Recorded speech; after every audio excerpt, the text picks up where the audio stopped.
place seems strange. Must be more humans.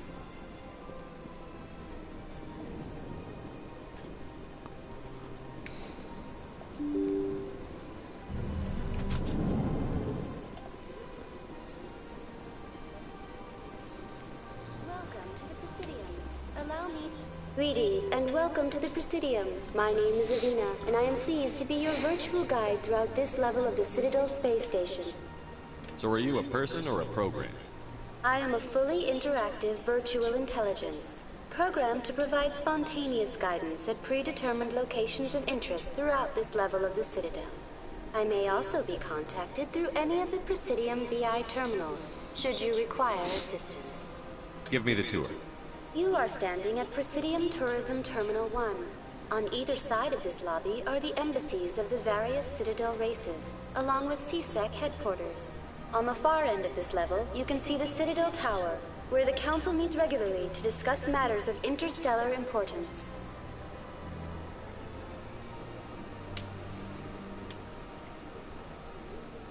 I want to know more about Citadel security. Citadel security serves as law enforcement for all regions of the Citadel, though the majority of officers serve in the wards. Executor Palin, a Turian, is the current head of CSEC, but individuals from virtually every species across Citadel space serve as officers beneath him. If you wish to learn more, Executor Palin's office is located in the CSEC headquarters just across the lobby. Tell me about the embassies. Each species in Citadel space important enough to be consulted on matters of galactic politics maintains an embassy on the Presidium. The Volus were the first non-council species to be granted an embassy, roughly 2,384 galactic standard years ago. As Citadel space has expanded, more embassies have been added.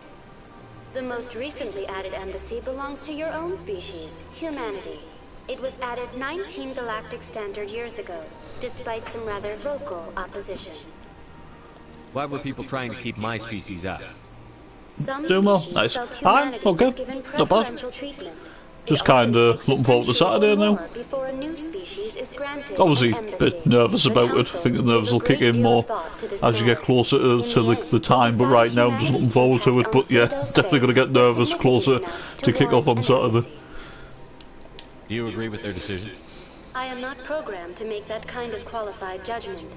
My code is limited to information and simple interaction simulations. How come the Volus were the first species given an embassy?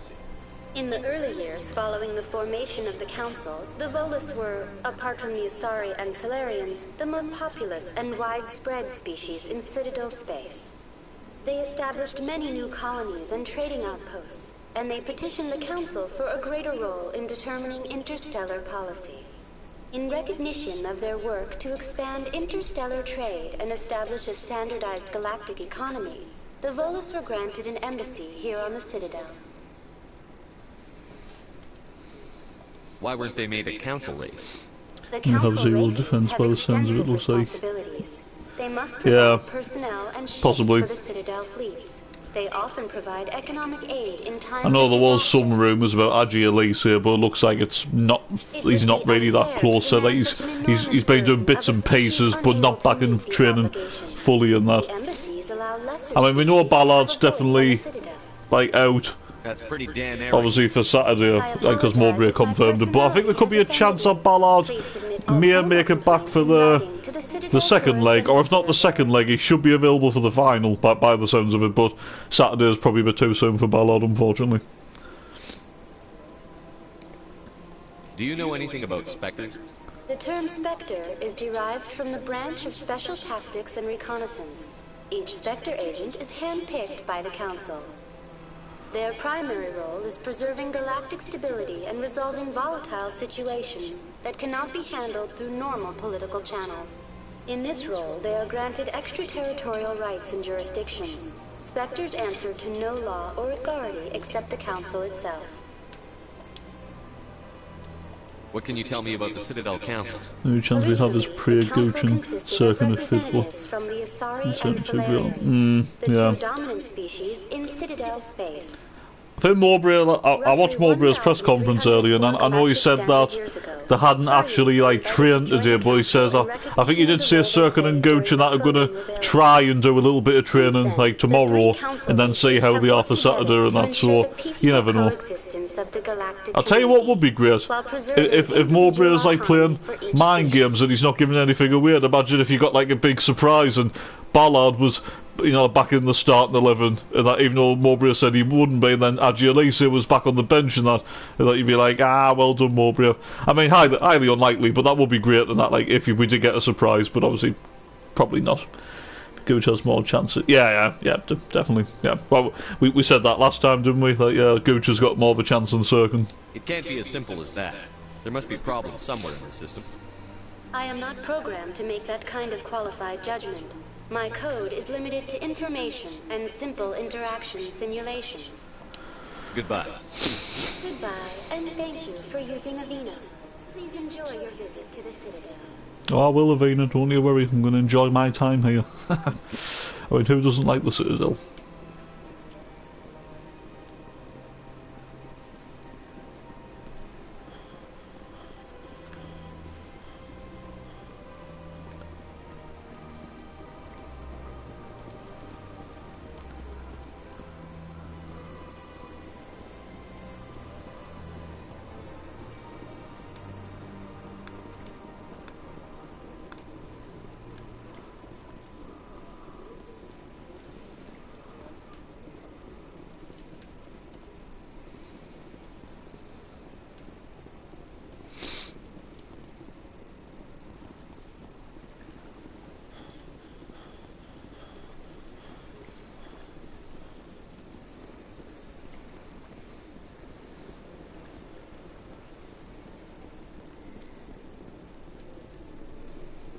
Look at that. Please do not disturb the keepers. Welcome to Presidium Tourism Terminal 2.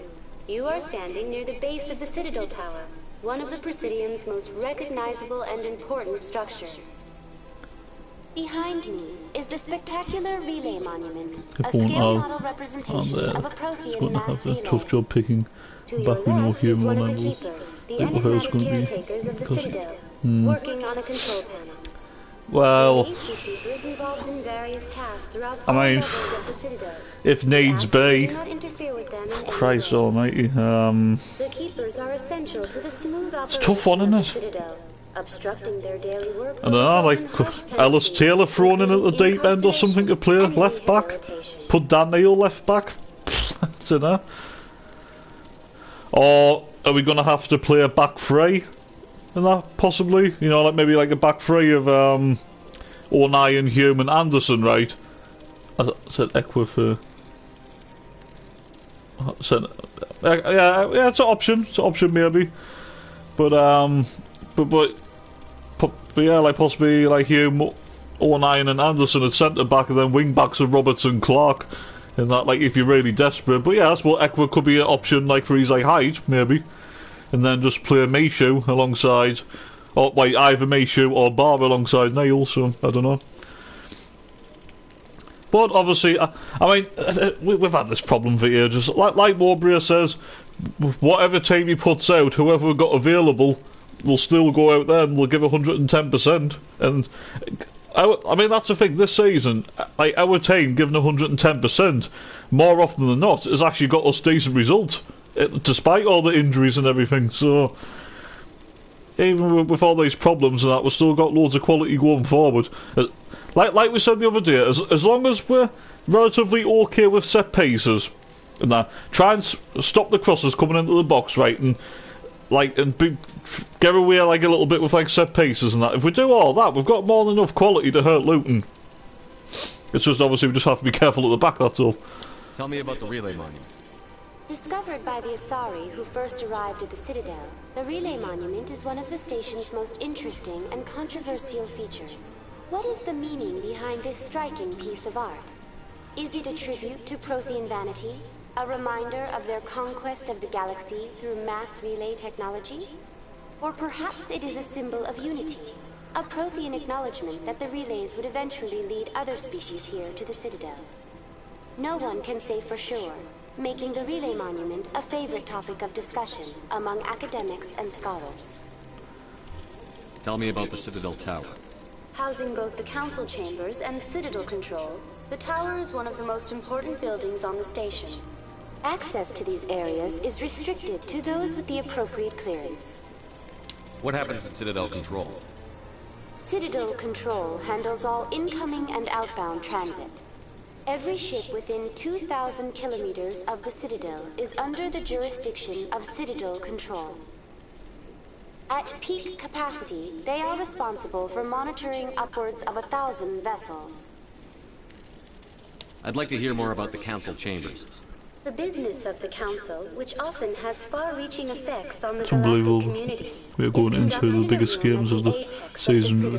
Just 3 defenders. The Council We chambers won in themselves are truly a building. magnificent sight Yeah. to behold, though few get to experience Yeah. the view in person. Crazy. Typically, only the But councilors, ambassadors, doesn't necessarily and mean that we're going to fall short because of along with that. various support staff are allowed access. I mean, we always know Sunderland never do things the easy way. We could actually go all the way and do it with a makeshift back 4, right? But just imagine, like, if we had everybody fit in defence, you know, just say if we did have Bart, Ballard, Alicia, all fit. And imagine if we had all our main defenders available, but we couldn't even make it to Wembley, like, for example. But that's a thing, and we could go all the way with a makeshift, so, I mean, obviously, I would rather, like, a situation of we get to the Premier League with a makeshift defence, you know what I mean? But obviously, we just have to wait and see. What if someone has business with the council? The average citizen must go through the proper channels if they wish an audience with the Council. This is usually arranged through their respective ambassadors. Even then, few are given access to the actual Council chambers. In most cases, the ambassador acts on behalf of the citizen. I'm scheduled to have an audience with the council. Only a handful of visitors to the Citadel are ever granted that privilege. I would be jealous, but that is outside the scope of my programming. What if someone has business with the council? The average citizen must go through the proper channels if they wish an audience with the... Even then, few are given access to the actual council chambers. In most cases, the ambassador acts on behalf of the citizen. I'd like to know more about the keepers. Little is known about these peaceful servants of the Citadel, though they are essential to the operation and maintenance of the entire station. Citadel regulations protect the keepers against interference during the performance of their tasks. Well, play makeshift back 4 Failure and to goal. comply will result Then in play with harsh proper penalties. defence. Keepers can Well, be yeah, found in all sections exactly. of the Citadel, Yeah. but are typically found in and around the tower. That's what happened. Yeah, exactly. Yeah, well, of course you would. Any particular reason there are so many keepers in this area? The keepers do not communicate with other species. It is assumed, however, that the tower houses the Citadel's primary control systems. Many of the station's systems, such as navigation and life support, function automatically. It is believed the keepers operate those systems from inside the tower's inaccessible core. The keepers also make frequent appearances in the council chamber itself, though they appear to be just passing through on their way to some other destination. That's all for now. Thank you for using Avina. Have a pleasant day.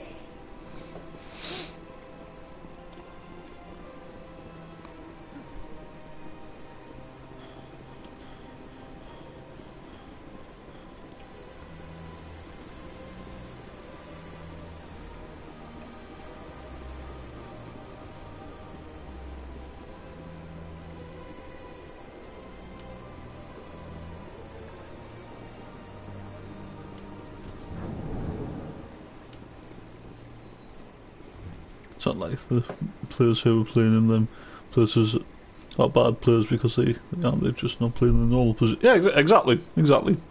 What's this? One of the Earth Clan. I mean, in a way, when you think about it, that I think what is more like of a gamble, technically, rather than the whole missing key players, is the whole Anderson situation. Like, do you throw him in like straight at the deep end? But he could make a mistake, he could struggle, or you could throw him in and he could have absolute blinder. He could be key to us getting promoted. You never know. That is more like risky than a makeshift defence like Bum Young Anderson. So You've got me at a disadvantage here. Forgive me, Earth Clan. My name is Barnum. you nearly got kicked out of college My today. job makes it necessary for me to keep informed. I am a financial advisor to many important clients here on the Citadel. When someone as important as yourself arrives on the station, I take notice. What's it like living here on the Citadel? The station is without a doubt the greatest wonder in the galaxy. It is a technological marvel, but its true splendor goes much deeper than the hull and engines. From the Presidium to the wards, the entire station is a testament to the success of the Council. All the species of Citadel space together in a single, strong community. What makes the Presidium so special? It is the political center of Citadel space. 80% of all intelligent species in the known galaxy acknowledge the Council's authority on interstellar matters. But only the most powerful and influential species have embassies here on the Presidium. I should raise him just because I told someone I don't like. Ah! Like us. What are the wards like? The cultural heart of the galaxy. They pulse with the lifeblood of millions of citizens from dozens of different species. You never know what you'll find out in the wards, Commander. It's always full of surprises. Fortunately, most of them are pleasant. Tell me more about your job. Galactic finance is incredibly complex. A mix of laws and regulations from dozens of interstellar economies. I'm an expert in how all these economies interact. For a fee, I share my expertise. I also offer premium services for those clients who need someone to conduct business without drawing unwanted attention. Discreet. I have very good reasons why I don't like him, but they don't like it. Sounds pretty shady. Everything I do falls completely within the bounds of interstellar commerce law. Even so, many of my clients would prefer their transactions remain undisclosed. For example, suppose a Hanar ambassador was petitioning the Council to reduce tariffs on Hanar goods. How would it look if he had money invested in a Hanar exporting company? Even if his true motives were to help his people, he would be accused of advancing the petition for his own personal gain. I can keep his personal finances private. Still sounds shady to me. Then we can only hope he will never be cursed with a large enough fortune to require my services. No, that last episode about the other, yeah. He was calling her brother when he doesn't even know him. I actually met her brother, and he...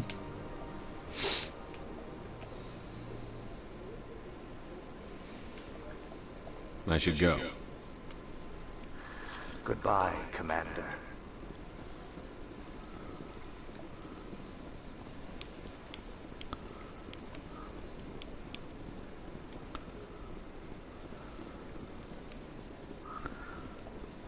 Ah, human.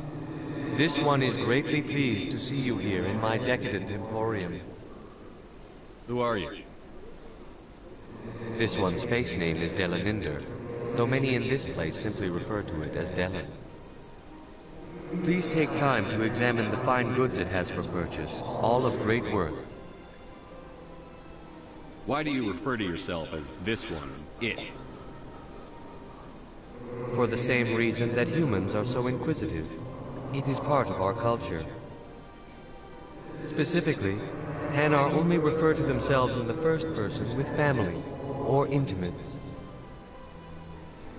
And we rarely do so with other species. It is just our way. Never trying to speak to them when they don't want to speak to him, excluding me from the dinner table once. Huh.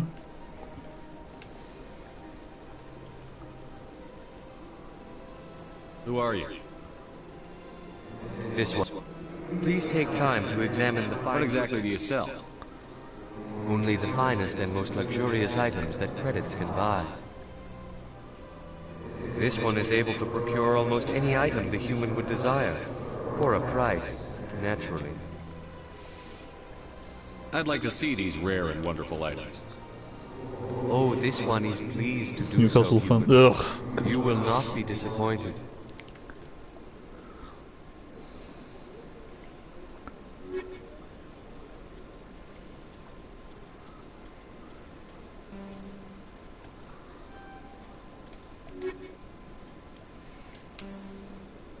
Commander. Show me your items. Oh, this one is pleased to do so, human.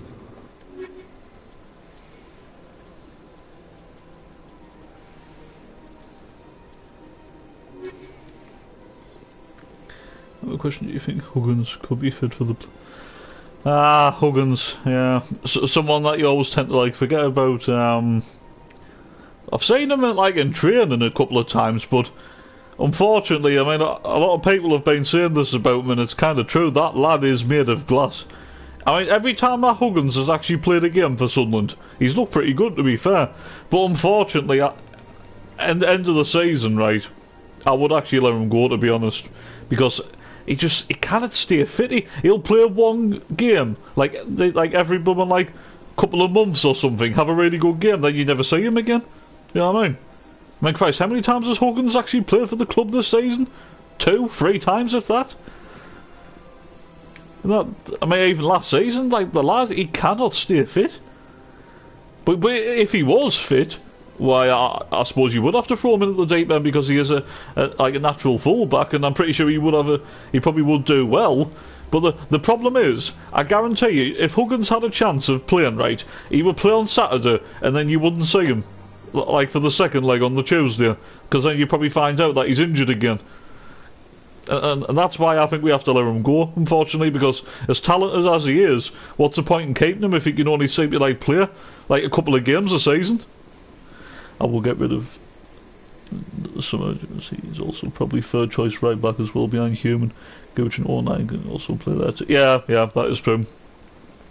I mean, yeah, like, I know he can play like left back as well, and to be honest, that, yeah, he could have been, like, you know, like, competition with Sirkin and that, but it's not really much competition when you're hardly fit. That's the problem.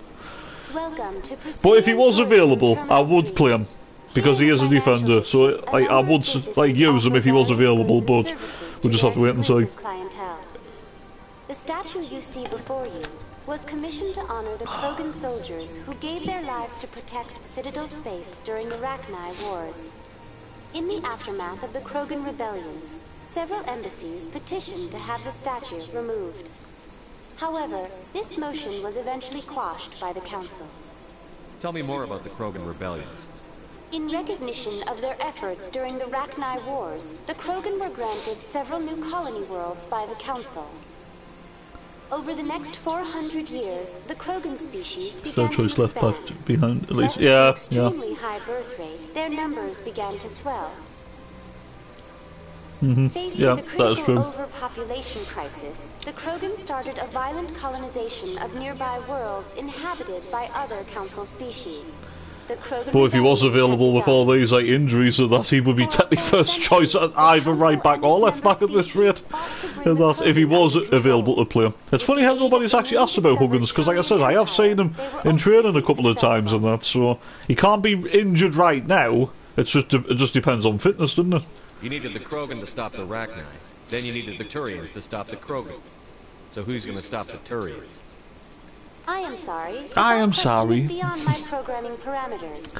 The Turians are members of the Citadel Council. They are not a threat to galactic peace. Oh, even centre back with the, like, yeah, I suppose so. I mean, like, basically a defender can play anywhere in defence when you think about it. I mean, look at Trey Hume, a right back playing centre back. Why did the Council fight so hard to keep the statue? The Krogan were instrumental in saving the galaxy from the Rachni threat. The Council believed this historical fact should not be forgotten. The Council also hoped that preserving the memorial would improve diplomatic relations with the Krogan and bring about a peaceful resolution to the rebellions. Unfortunately, the Krogan refused to negotiate and only surrendered after their population and homeworlds had been ravaged by the Turians. What were the Rachni Wars? Nearly 2,200 years ago, explorers seeking to expand Citadel space opened up mass relays leading to systems controlled by the Rachni. A highly intelligent and aggressive insect race, the Rachni unleashed a war of conquest against the rest of the galaxy that lasted for nearly 3 centuries. The emergence of the Krogan finally turned the tide in favor of the Citadel species. Krogan forces provided the numbers necessary to halt the Rachni advance and drive them back. The Krogan then pursued their retreating fleets. Able to survive the harsh environments of the Rachni homeworlds, the Krogan hunted their enemy to extinction. Was it really necessary to wipe them out? I am sorry, but a value Probably judgment only of that nature goes beyond my going for programming. Huggins, I guess, because I can't see anyone buying him. Yeah, like a loan deal, or eventually you just let him go for nothing, unfortunately. Because in reality, in that his real chance of like making it and us potentially making a profit off him one day would have been him playing loads of games last season, and unfortunately it didn't happen.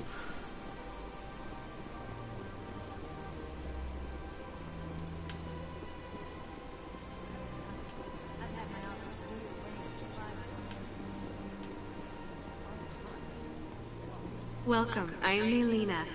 I don't Nelina. recognize you as one of our expected clients today. Would you like me to see when the consort will be able to meet with you? Can't I just go in? I'm afraid not. Yeah, you must understand there are many who seek the consort services. But if you wish to leave your name, she'll make every effort to meet with you. Commander Shepard, with the Alliance Navy. Excellent. It's You should unfortunate. hear I think it's something for the in best of equals. 3 or 4 months. Yeah. Nobody's I worth agree. that much of a wait. Well, that's not for me to judge. I have your name and you'll be contacted. Is there anything else? What is the consort? What does she do? It's difficult to explain.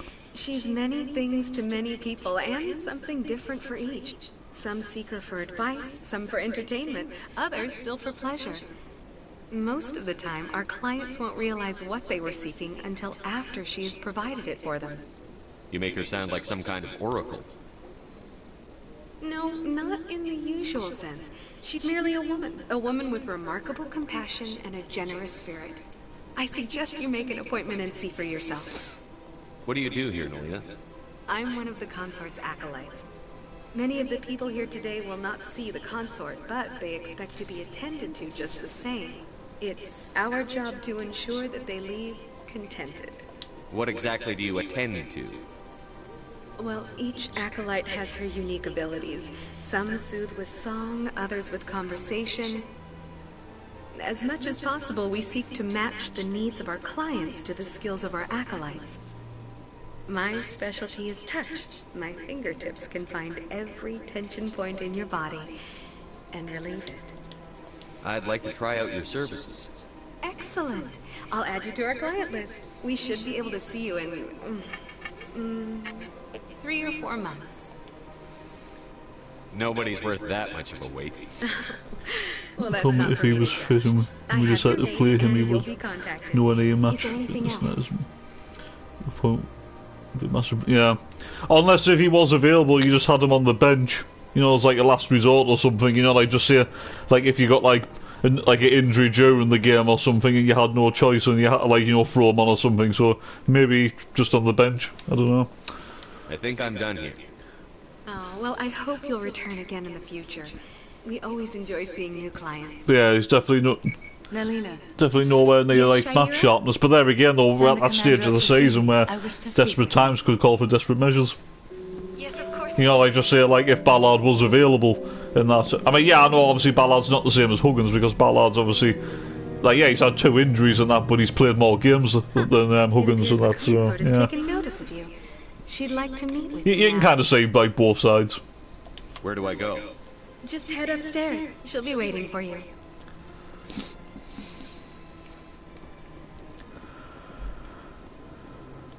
I see even the humans find the consort irresistible. Simply irresistible. You're with the Alliance? My brother's a private back on Earth. The consort is a wonderful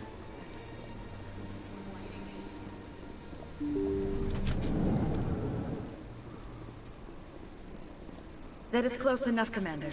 I've heard a great many things about you since your arrival here in our Citadel. Yeah, the 2-year-old play Alice Taylor. Yeah, maybe. To To be honest, I actually wouldn't be against the lad getting a chance, you know, to be honest. What exactly do you do? That depends. Even though I'm still not really convinced that Ellis Taylor is actually like good enough, obviously, like for the club long term and that. But I suppose I don't know. Like I just wouldn't mind him maybe getting some minutes off the bench or something. To be honest, which hasn't happened, and he's been on the bench a lot this season, but he's never actually really getting off the bench, though, unfortunately. So maybe I can help. I have a friend, Septimus, a retired Turian general.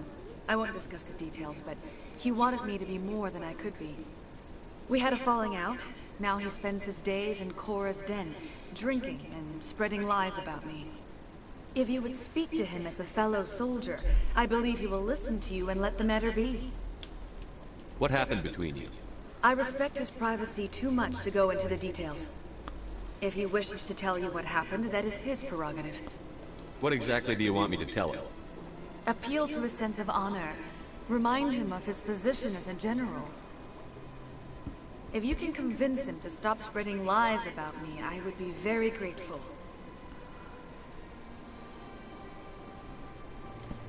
Now I must ask you to take your leave. I have many clients waiting to see me. This place is... Please, Commander. I ask that you return to me only after you have spoken with Septimus.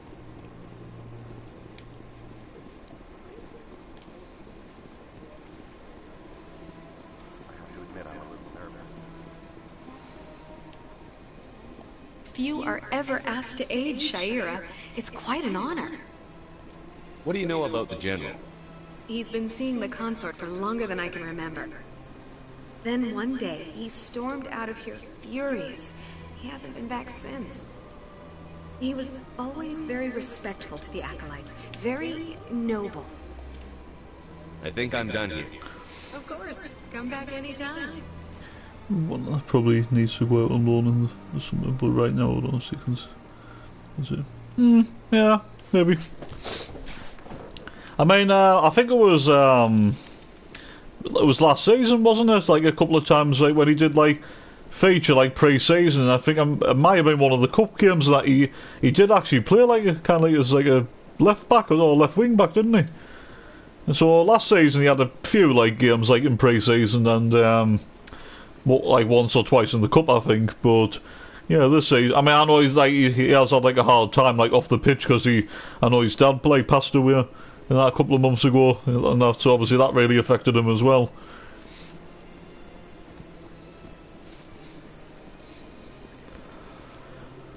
I mean, yeah, I wouldn't be against the lad going out on loan, but deep down, personally, I just feel like with his age now, like, is he ever gonna like make it in that, like, in the first team with Sunderland? I don't know. He could have had a chance, but I just feel like he's just one of those players that he's just getting on the bench and that, you know, like, just to make up the numbers, and, you know, like, just somebody just in case, you know, worst case scenario situation. So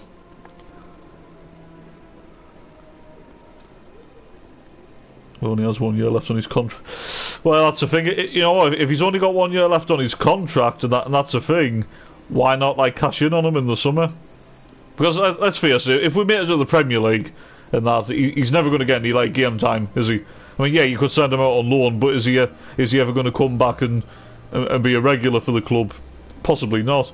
So if he's only got a year left and that, you'll make profit on him anyway because he come through the academy.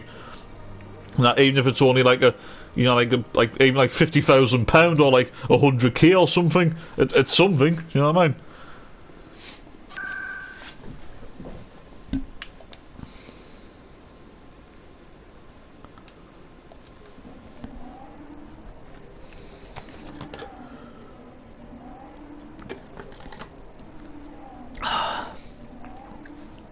Don't you kind of like wish now that we actually like, you know, kept Winchester? I mean, it's a shame, isn't it? Like when the players come back from the loan spells and they can't like play or anything. Because I read an article on the Sunderland Echo, like, can, you know, like Jay Matete and that, and like Diaco and that, for example, could they like be in the squad, and it said no. And that I kind of wish now that we actually kept Winchester as like, you know, like a backup squad rotation player, because Winchester could have went straight in at right back, and I think he would have done an alright job, to be fair. Yeah, I really wish we actually I mean, we know Winchester's leaving. Obviously, like after the playoffs anyway, because obviously, like contracts running out. I'd even put a sell clause buyback if he becomes something special. So, yeah. It's an option. Why not? I wouldn't be against that. That's what we should do. That's what this club needs to start doing. If we do sell like any like youngsters that we don't think's good enough right now. Don't be ridiculous. Your investigation is over, Garrus. Garrus Vicarian. Commander Shepard, Garrus Vicarian. I was the officer in charge of the CSEC investigation into Saren. Sounds like you really want to bring him down. I don't trust him. Something about him rubs me the wrong way. But he's a Spectre. Everything he touches is classified. I can't find any hard evidence. I think the Council's ready for us, Commander. Good luck, Shepard. Maybe they'll listen to you. You don't want to keep the Council waiting. You don't want to keep the Council waiting.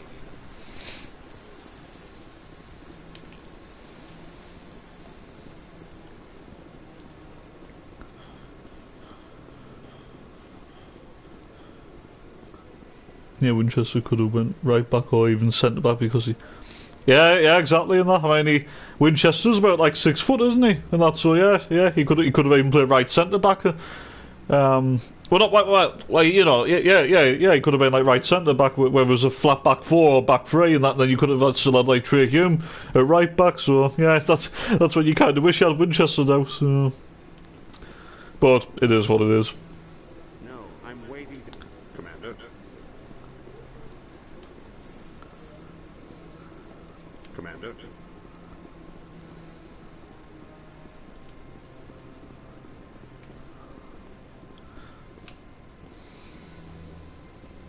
The hearing's already started. Come on.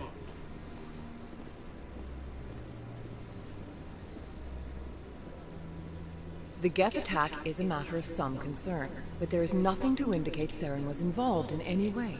The investigation by Citadel Security turned up no evidence to support your charge of treason. An eyewitness saw him kill Nihilus in cold blood. We've read the Eden Prime reports, Ambassador.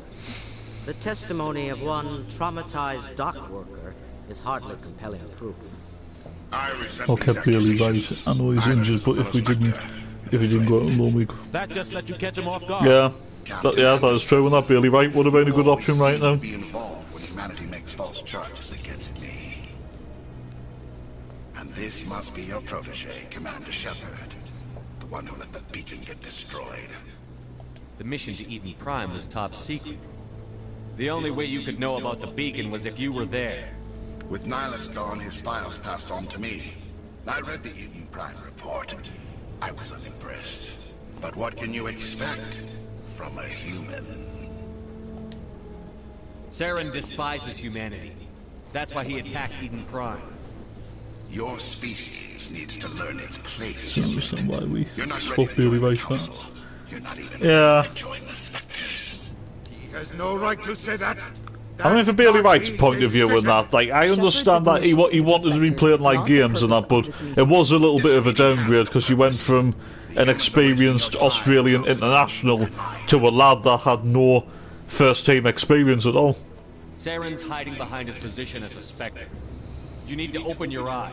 Although I will admit, though, every time, I mean, I know it's only little cameos, but every time Anderson has come off the bench and that, he hasn't looked bad or anything, he hasn't done anything wrong in that. So, I don't know. Into evidence now. How can I defend my innocence against this kind of testimony? I agree. Our judgment must be based on facts and evidence, not wild. I know we've had a great season, right? But like we have had a good season and that, but I still stand by that our January recruitment overall was right. I wouldn't say awful, but I do think the January window was pretty poor because we could have strengthened a hell of a lot more than what we actually did. You know what I mean? I think the summer window was okay. The summer window was fine. But I think the January window, that could have been 10 times better in my opinion. We could have done with extra 2 or 3 players. You've made your decision. I won't waste my breath. I do think both Anderson... The council has found no Yeah. evidence. Oh yeah, Anderson will definitely go out on loan next season. I think Mowbray has already confirmed that. I think Mowbray said, in an ideal world, if we had more options and we didn't have all these injuries and that, I think the plan would have been that to send Anderson straight out on loan when we signed him in January, but obviously we couldn't do that.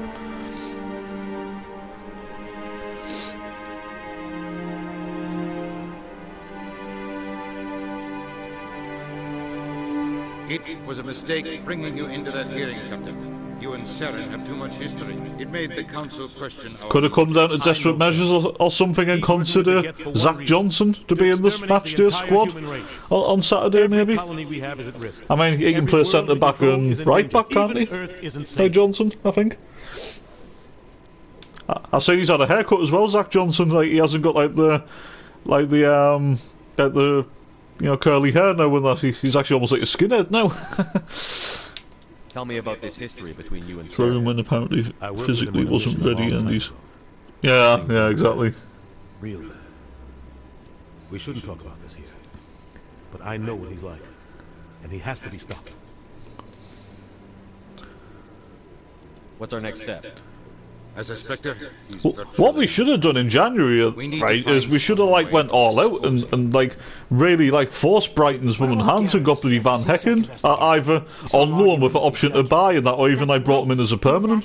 That's what I think we should have done. Like he was close to finding something on Saren. Any idea where we could find him? I would have Johnson on the bench. Yeah, I agree. Yeah, definitely. His name is Harkin. Forget it. They suspended Harkin last month, drinking on the job. I won't waste my time with him. But yeah, because obviously there is going to have to be at least 2 changes, and that like if there is no Sirkin and Gooch, and that, so you are going to have 1 or 2 like young bum defenders on the bench. You can't just cut Captain Anderson out of this investigation. So yeah, Zach Johnson like should definitely be in the matchday squad. I need to step aside. Yeah, that's what it should be. Worst case scenario, Zach Johnson as an option as a right centre back or a right back just in case, and Ellis Taylor should be an option as a left back or left wing back just in case. So yeah. Maybe there's another way to find evidence against Sarah. You should talk to Barla Vaughn over in the financial district. Rumor has it he's an agent for the Shadow Broker. The Shadow Broker? An information dealer. Buys and sells secrets to the highest bidder. I've heard Barla Vaughn's one of the top representatives.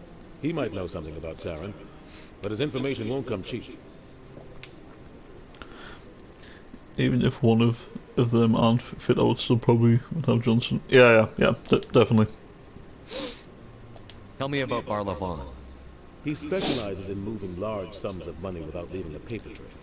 A financial genius. Doesn't do anything illegal, but he knows all the loopholes. He's got an impressive client list. Ambassadors, diplomats, spectres. That's probably why the Shadow Broker uses it. Tell me more about the Shadow Broker.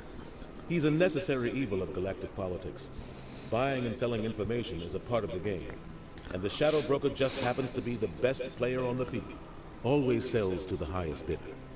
Doesn't get involved in politics. Doesn't pick sides. A simple system, but it works. He's not a threat to any. Not. I think Gooch will play with. He's just a resource we can use. Yeah, possibly. Or maybe they are. Nobody really knows.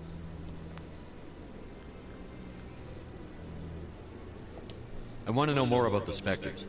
They're not your typical government agency. They tend to work alone, behind the scenes. They take care of problems the Council can't. It's not easy preserving peace across an entire galaxy. The Council prefers to use diplomacy and negotiation. But sometimes more extreme measures are needed. How do they decide who becomes a Spectre? You can't just apply to join. There's no training program. Spectres aren't made. They're born. The Council's always looking for exceptional individuals. People who can get the job done. Like you. They've been watching you for years. They see something in you. They want you on their side. Nihilus was supposed to give them a final recommendation. But with him gone, things are still up in the air. What's their command structure like? There is no command structure. Each Spectre answers directly to the Council. Sometimes they're sent on specific missions. Other times, they act on their own. They tend to operate outside the law, do whatever it takes to accomplish their goals. The Council just turns a blind eye. Spectres have a lot of power. They sound like shadow operatives. Everything about them is classified. We don't even know how many there are. This will be my Stanton, Patterson, Gooch, Hume, O'Neill, Anderson, Neal, Eckwer, Roberts, Ahmad, Clark, and Gelhardt. Alright. The last line of defense, the final option before open war. The entire galaxy respects and fears. So you would have Anderson like left back, and obviously like keep Hume and O'Neill at centre back. Or would you not consider maybe O'Neill? Maybe like, I mean that's the thing. You could like mix it up, but it just depends on that. Like, couldn't you go Gooch left back, Hume right back, and maybe have O'Neill and Anderson like as the two centre backs? Maybe, I don't know. Also, another thing that we need to like think about as well is, no, I don't get us wrong, I do like that team, like I do, and especially with what we've got. But also, Pritchard's knocking on the door for a start as well, because he massively changed the game against Preston. So, yeah, I wouldn't be surprised if Pritchard like got in there. Or like you said, you could get a shock, and Ekberg could actually, like you said, could drop into the defence. You never know. What happens when a Spectre goes rogue, like Saren? It doesn't happen often. The Council is careful when they select their candidates. But when something does go wrong, there's usually only one solution. What you said about not being send another really Spectre physical to bring the rogue agent down. Yeah. No, I mean I do agree with that. Like if Joe Anderson was to play, it would probably be a left back. So yeah. I mean, he can't play left backs, so it wouldn't be like, yeah, like maybe it would be a bit more like like a risk of him like playing centre back. That even though 22-year-old centre back, like obviously not comfortable in that with him playing as centre back. But yeah, maybe left back might be a little bit less pressure on him. So I don't know. We'll see. You don't think much of Harker. The guy joined CSEC about 20 years ago. He's been an embarrassment to our species ever since. Roughing up suspects in custody, bribery accusations, alcohol and drug use. The embassy used to step in when he got in trouble. But I guess enough was enough. The guy's a scumbag. He should have been cut loose a long time ago. He was one of the first human CSEC officers. Guess it would have looked bad if he got fired. A lot of backroom deals were worked out over the years to keep him on the force. Politics is a dirty business sometimes, but it looks like his time's run out. We've got enough humans in CSEC now to stop protecting. Our ambassador doesn't seem to get along with the Council. He's just frustrated. The Council's always preaching that we need to be part of the galactic community. But for them, it's a one-way street. They want us to expand and settle unstable regions like the Skillian Verge and the Attican Traverse. But when we run into trouble, they don't want to help us out. Everyone knows it's only a matter of time until we get a seat on the Council. Who would you take out for Pritchard? I don't know, because Ahmad, Clark and Neil don't start then for please bit. Well, yeah, well, that's it. So, yeah, there's a tough one. I mean, yeah, like I said, like Diallo, didn't. I mean, I know he scored the belt, but didn't have his greatest game against Preston. But yeah, you can't drop Diallo, and yeah, you can't drop Clark either. And that's the thing. Like, yeah, I do like Roberts, but I suppose it would probably be more likely. Also, you play him instead of Gelhardt, but then we don't have a. Yeah, but there again, though, I mean, it's almost like we're not playing with a striker anywhere in that. I mean, I know Gelhardt is the closest thing we've got to a striker, but he still doesn't really play like a striker, in that he still plays more like a number 10, do you know what I mean? Like, as soon as he gets the ball, and that he likes to go and turn, he likes to dribble with the ball, and he likes to spread it out wide and that. So technically, it's almost like you're playing with a false 9 anyway. But there again, and that, I mean, it would be harsh to drop Gelhardt, but I suppose deep down, if Pritchard was to start, it would be for either Gelhardt or Roberts, and that. So I don't know. Oh, it's one of those things, and that, like, do you just keep Pritchard as a super sub, and if it's not working, he could change the game again? Could work that way, you never know. Maybe they'd let us join the Council if we were more willing to cooperate with the other species. Of course they would. If we did everything they told us to, they'd love to have us on the Council. But it wouldn't be much of a deal for us. No, definitely not. They don't want us dominating the Council. It's founded on cooperation and alliances. But we have to look out for our own interests too. Who cares if we get a seat on the Council? What's the big deal? If the Council passes a ruling on an interstellar matter, we have to follow it. We don't have the fleets or political allies to defy them. Once we get a seat on the council, we'll be able to influence those rulings. Protect our own interests. No more jumping through hoops whenever we want something. Take this mess we're in now. If humanity had a seat on the council, we'd just send the Citadel fleet out to take care of Saren and his guests. Problem solved. If we have to play a three at the back with Robert's clock at wing back, then yes, he starts with Ahmed behind Gerhardt. Yeah, possibly.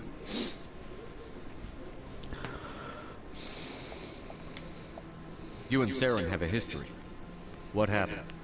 About 20 years ago, I was part of a mission in the Skillian Verge. I was working with Saren to find and remove a known terrorist threat. Saren eliminated his target, but a lot of people died along the way. Innocent people. And the official records just covered it all up. But I saw how he operates. No conscience. No hesitation.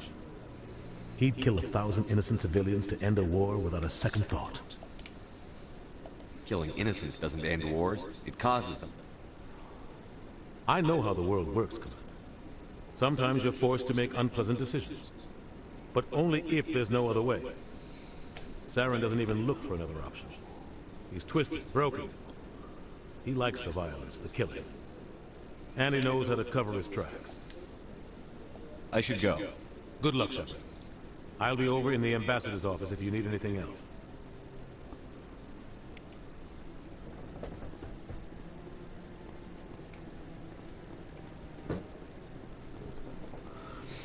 I think we should leave him on the bench, because in terms of certain players we don't really have anyone on the bench. Well, yeah, I suppose that is one thing. Like, you do need someone decent on the bench to come on, like, you know, a bit like an option like as a super sub, like someone to make a difference, because, yeah, you've only got Bar and Lahaji. I mean, Bar is someone who is capable of making an impact, whereas Lahaji and that doesn't really look likely that he'll really. I mean, he's never really made much of an impact off the bench, really, has he? I know he hasn't had an awful lot of minutes off the bench, but just when he does come on, he hardly gets a touch of the ball, and when he does, and that he still doesn't look very, confident. But like I said, I'm not ruling out. I'm not like ruling like Lahaji out just yet. Yeah. Yeah, because that's the thing that we all thought, right? Well, I did especially when we signed Abdullah Bar, and that I thought he was just going to play like in central midfield, but Mowbray seems to think of like Bar more as like an attacking midfielder. You know, like the way like Bar played when we beat like Norwich, and that like Bar was practically like as a number 10. I mean, that's how he got his goal. So, but I suppose like Bar's one of those players, and that he can probably do like a few jobs in that. He could probably like play as a number 10, he could probably play as a central midfielder or like a defensive-minded midfielder. So yeah, you got also Kevin Taylor as a winger too. Well, yeah, Ellis Taylor is naturally a left winger, but obviously just someone who can play left back and left wing back as well. So, but like we said though, like, is Ellis Taylor gonna get like minutes off the bench? No, by very unlikely. So I don't know. What? Oh no, I wasn't. Never mind.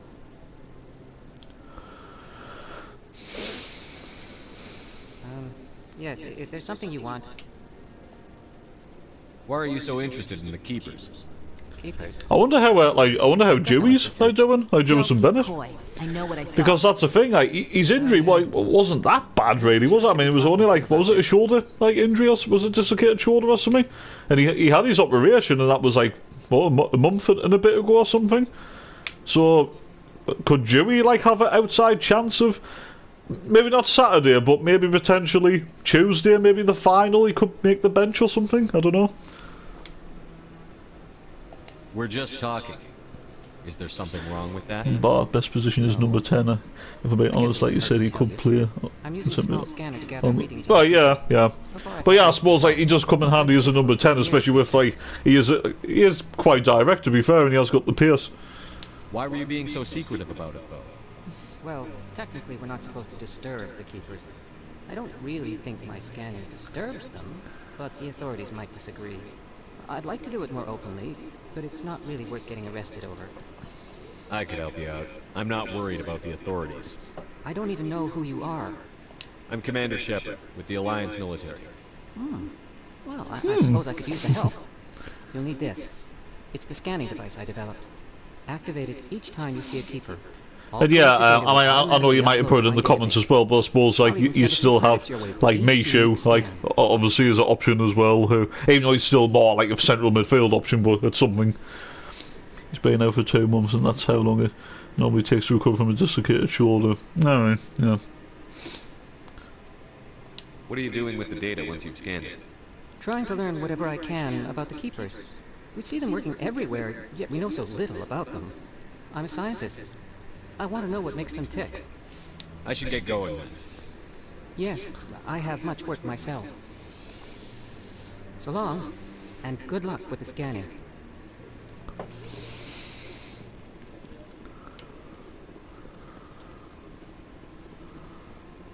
Yes. Commander? Commander?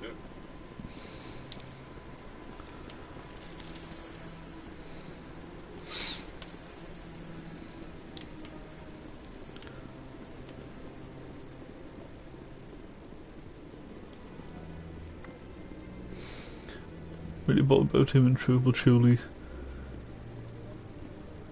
Embleton. I mean, Embleton's injury was quite bad though, wasn't it?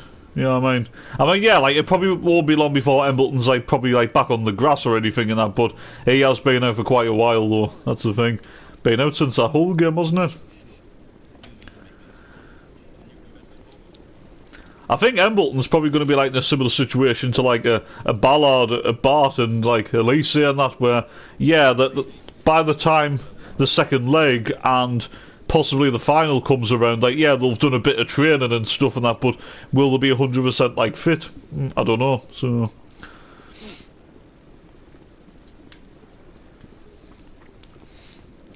that's the thing though. But what about Stewart as well? I mean, I know there's, like nobody's talking about like Stewart and that, but like, could Stewart not have like an outside chance? I'm not talking about Saturday or even Tuesday maybe, but could there not be like an opportunity for Stewart to maybe potentially make it back for the final?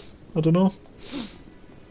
Maybe like on the bench or something, like, you know, like if we were like desperate and that we needed something a bit different up front. I don't know.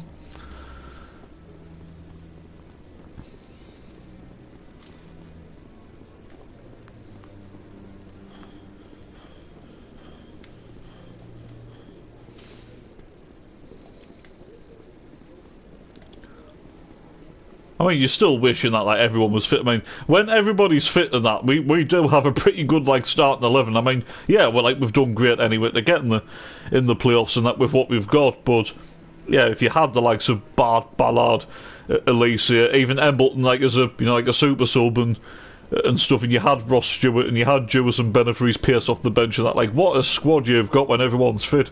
But unfortunately with Sunderland, nobody can stay like fit for a full season. But like, you know what I mean, like we always get injuries.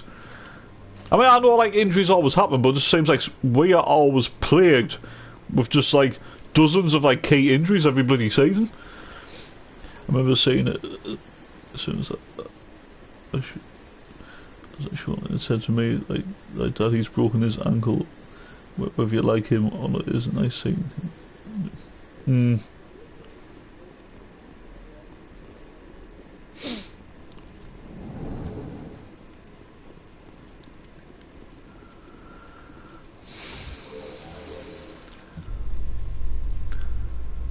can't believe the council ignored all the evidence against Saren. Saren's one of their best operatives. It's only natural they take his word over ours. Oh, so now we just chase leads while this smug Turian runs around with his Geth troopers. That's politics. Seems like as soon as someone comes back, it always seems someone else would. Yeah, yeah. 1 step forward, 2 steps back in terms of like players' fitness. Yeah, that is true.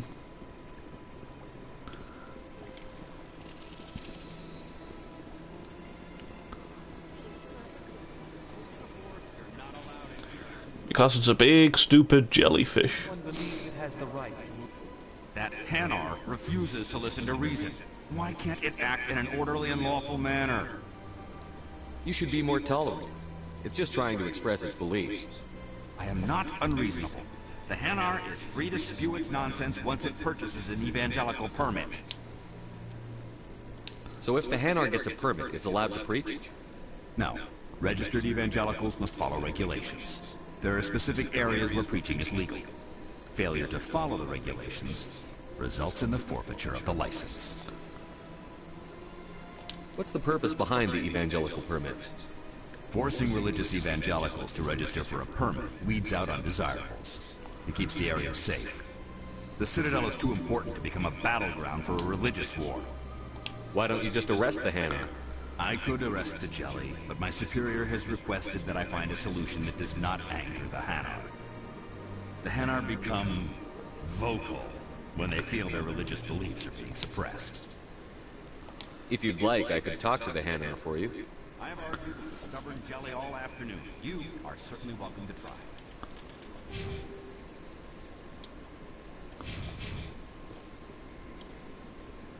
Do you desire to learn of the Enkindlers? Or has the Honorable CSEC officer enlisted assistance? Is this really how you want to represent the Enkindlers? The truth of the Enkindlers must be made known. They gave the Hanar language, and gave the universe the mass relays. This one only wishes to spread the truth to any who will listen. Because There is no intent to cause trouble. Been in the playoffs on before the fight. I agree. Yeah, I agree, definitely. Is this how the Enkindlers would want you to use this gift of consciousness? Still think it would have held off. We'd actually done a bit more business in January as well, because we knew we had like injuries as well, and certain areas of the pitch wasn't like addressed properly. Do you know what I mean? Particularly up front and that. So, but yeah, obviously, like if everybody was fit in that, then yeah, but like we possibly could have even like finished like maybe 5th or even like 4th potentially in that if it wasn't for all these injuries. But still, could have done more in January. The Enkindlers wouldn't wish their message to be spread by breaking society's laws. This one hears wisdom. Perhaps enthusiasm has clouded judgment in this matter. This one departs now, and will not intrude upon the Presidium again. I see the Hanar is left. Thank you.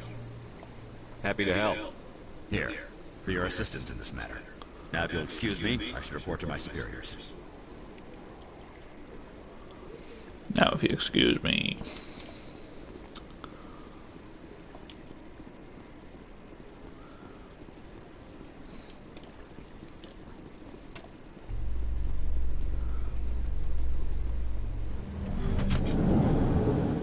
In light of the recent attack on Eden Prime, many colonial investors are pulling their support for future projects.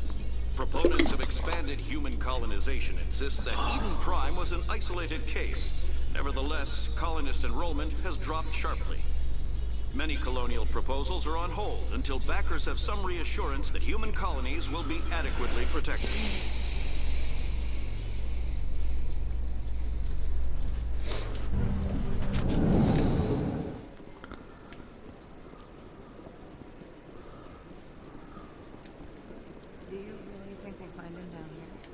He always stops in for a few games of Quasar before he makes his drop.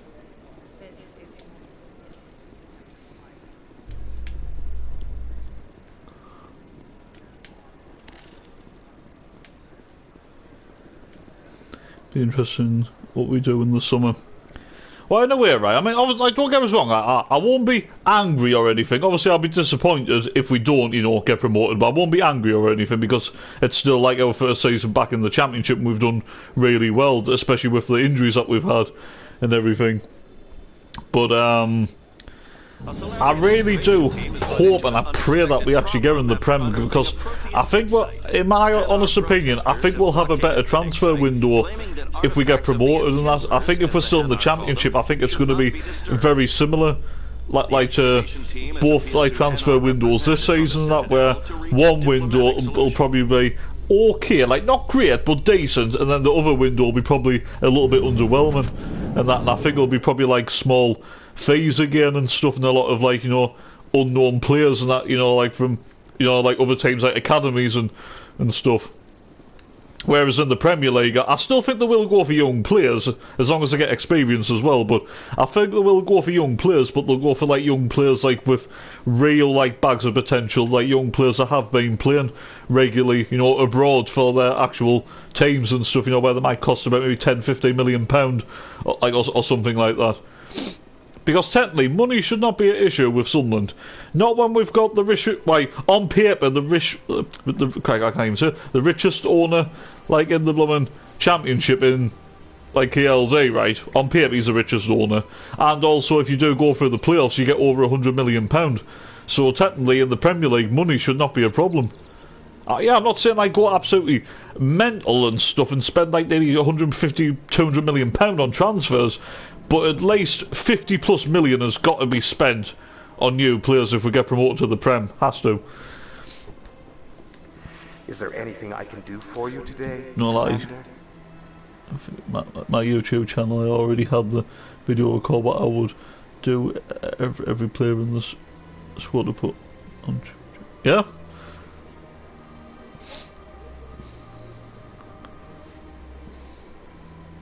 Alright.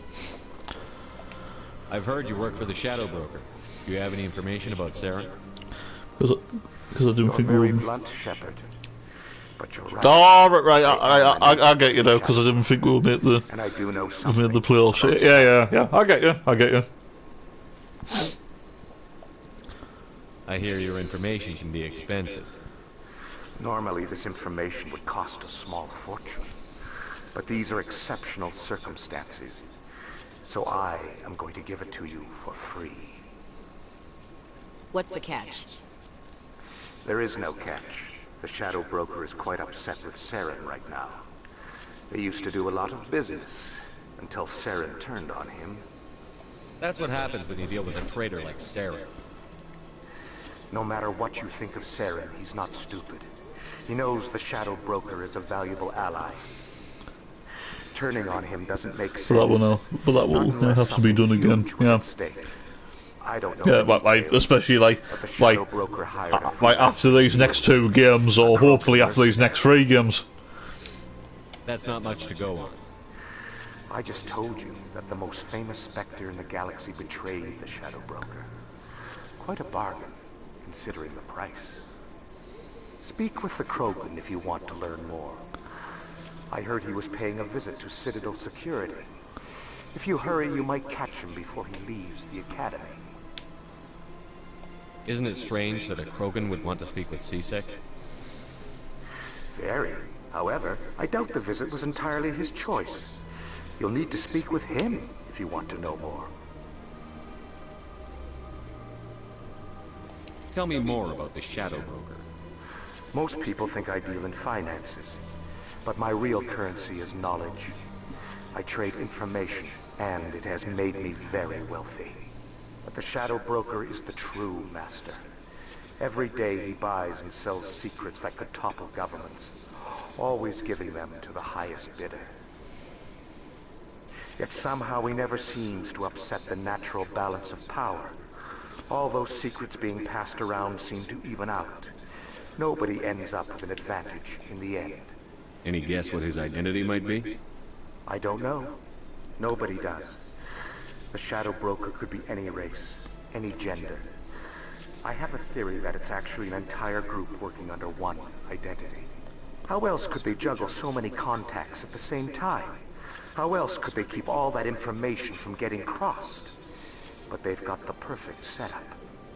Every government is forced to play their game so they don't get behind. But no matter how long you play, no matter how many secrets you buy, you can never win. I thought you'd know more about the man you work for. From time to time, Just like interest, what would you do with Diaco and Matete for next season?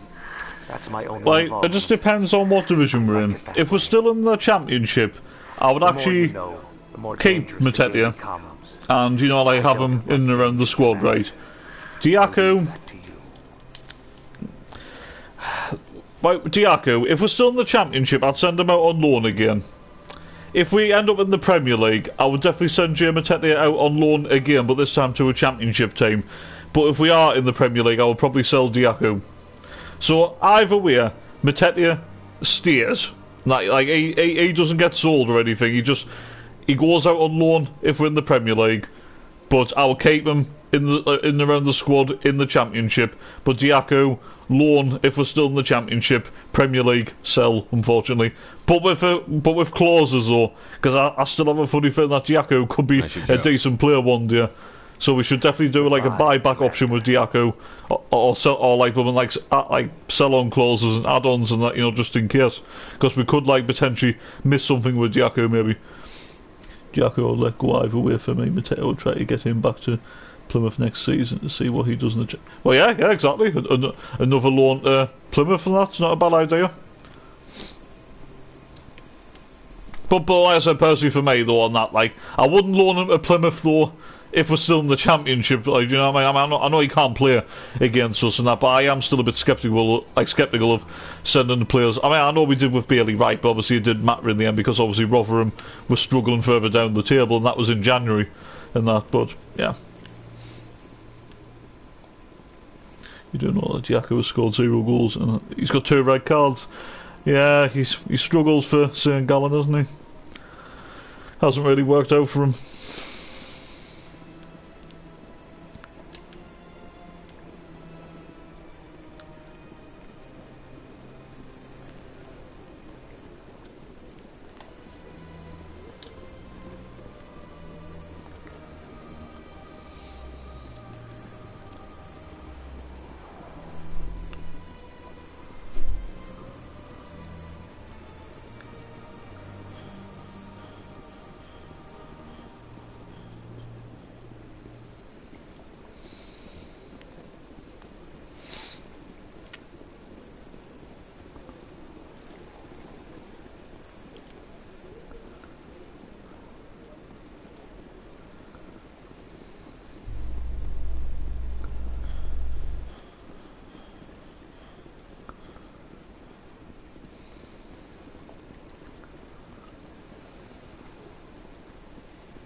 The reason why I would loan Matete out, because I would bring another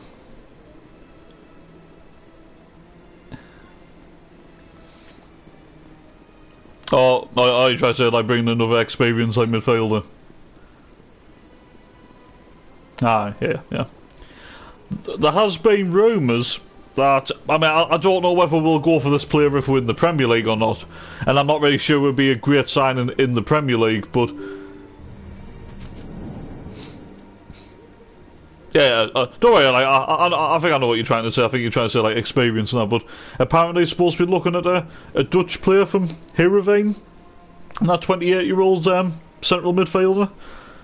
Now, if we're still in the Championship, I think that could be a very good signing, because apparently he is supposed to be a decent player, and that's in the Dutch Premier League, but if we did end up in the Premier League, I don't know whether this is a player that we would still go for, but apparently they are supposed to be keeping their eyes on him. I think was he called Thomas Ihiem or Fomhien or something like that? I forgot his name now, but he's a 28-year-old central midfielder. There was rumours I saw before that we're supposed to be looking at Ryan Jack from Rangers as well. Was he 32-year-old defensive midfielder? Could be a decent option, like as a upgrade on Corey Evans maybe. I don't know. If we bring the midfielder in, we will have Evans when back from injury. Neil Ekwa may show if we sign him on a permanent. Yeah, I can't see him. Yeah.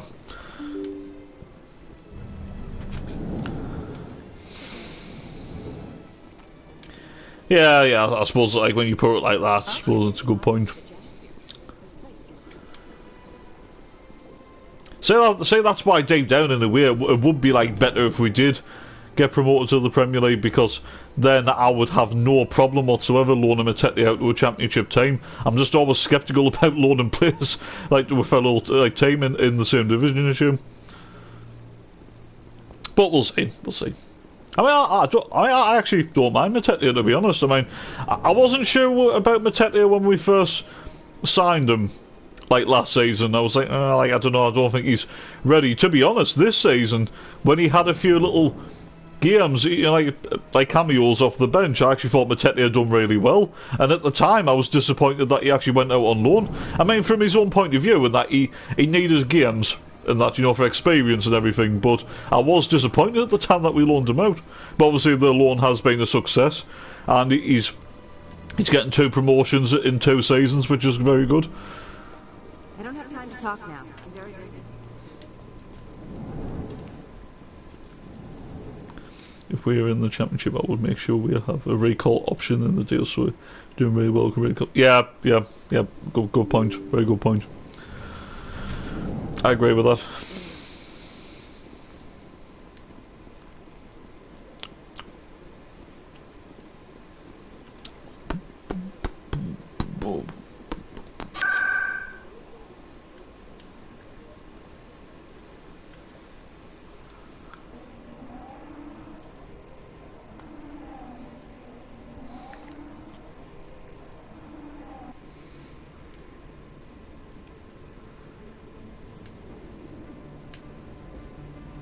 That's him.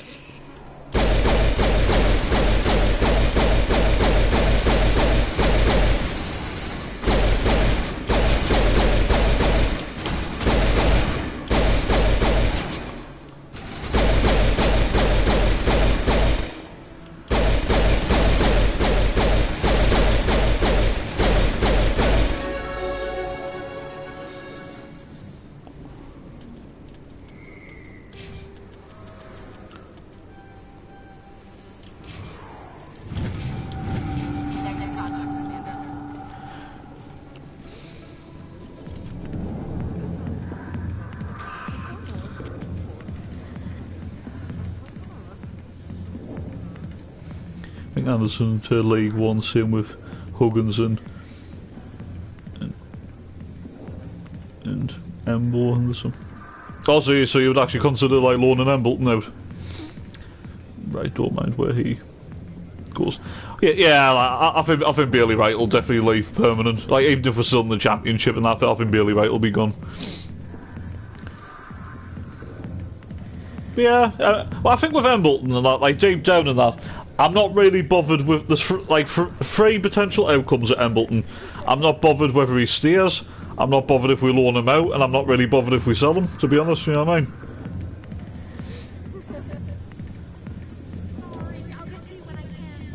I got business here, but not with you. Commander, what do you want? What's bothering you, General? Yeah, I go back to Germany and Taylor to Lee to. Yeah, possibly. There's only one woman in this damn galaxy that helps me forget it. So if you feel that way, then why spread lies about her? Because she rejected me! Me! Septimus Oraka, General of the Turian Fleet. I think I can see why you're upset, but spreading these lies won't make it better. Look, kid, I appreciate what you're trying to do, but don't waste your time. General, did you ever win a battle by moping in a bar? Ah, boy. That's what this feels like, all right. How did I even come to this? So you think it's that easy? Just straighten up and act like a general? I don't think it could hurt. Huh. Maybe you're right, Commander. Shaira's worth the effort. Even if she won't have me back. This is no place for someone of your stature, General. All right. I'll go to her. After I've had a cold shower or two.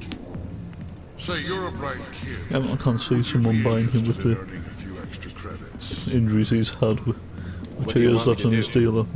There's an L-Corps diplomat out there who believes Shaira gave yeah, so I'll probably end up with him like more likely staying or maybe potentially going out on loan. Look, I just need you to convince him of the truth. What makes you think you'll believe me? You'll bring him proof. Take this data pad. It shows where I got my info. It will exonerate Shaira and convince the L-Corps. Who am I taking it to? Where is he? His name is Zoltan. He's an L-Corps diplomat. He's over in the embassies complaining about Shaira. Well, maybe back to used black. soldiers Yeah. acting like soldiers. Actually, to be honest with that, like, yeah, regardless of Premier League or Championship, yeah, a loan move like back to Blackpool in League One might not be a bad idea, to be fair. It'll be a great signing for Blackpool, and that's like back in League One, and it might actually get Buttons like Korea kind of like back on track again, possibly. So yeah, could work for all parties really. Alliance military. I could have been a Marine, you know. Instead, I might get a lower Championship club to take him too. Yeah. Harkin, right? I was told you could help me find someone. A Turian CSEC officer named Garrus. Garrus? You must be one of Captain Anderson's crew. Poor bastard, still trying to bring Saren down, eh? I know where Garrus is. You gotta tell me something first. Did the captain let you in on his big secret? Is there something I should know about the captain? The captain used to be a Spectre. Didn't know that, did you? It was all very hush-hush. The first human ever given that honor, and then he blew it. Screwed up his mission so bad they kicked him out. Of course, he blames Saren. Says the Turians set him up. Why'd they kick him out? Have to ask him. I never heard any of the details. Bet it's a good story, though. The hero's fall. Classic tragedy. You said they covered all this up. How'd you hear about it? I spent 20 years working cases here on the Citadel. People on this station love to talk. Secrets are like herpes. If you got them, might as well spread them around.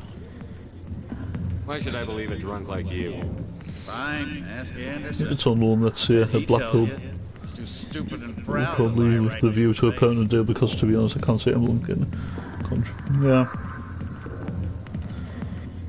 Just tell me where Garrus went. Garrus was sniffing around Dr. Michelle's office. Sniffing around. There's a med clinic on the other side of the wards. Last I heard, he was going back there. What do you know about Garrus? Damn hothead is what he is. Still figures he can save the world. Always bucking heads with the Executor.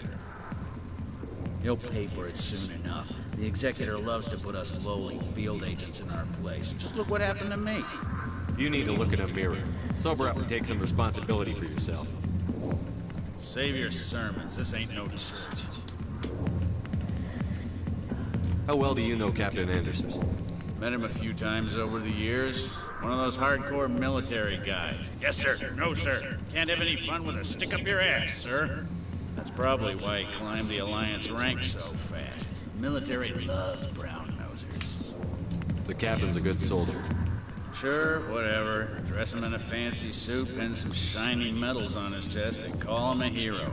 Everybody else does. But if he's so great, why'd the Spectres kick him out? Why'd you go ask him about that? What's it like working for CSEC? You mean, what was it like? Executors suspended me without pay. Recurring violations. CSEC was keeping a file on me. Can you believe that? Every mistake I ever made went into the books. Get a little rough with a suspect, note in the file. Have a couple of drinks on duty, note in the file. Skim a couple of credits off a drug bust, note in the file. It's a goddamn witch hunt. You got off easy, if you ask me. What the hell do you know? Which has changed my mind last few weeks because I wasn't really bothered if he left, but now I probably would keep him as it impacts. Yeah.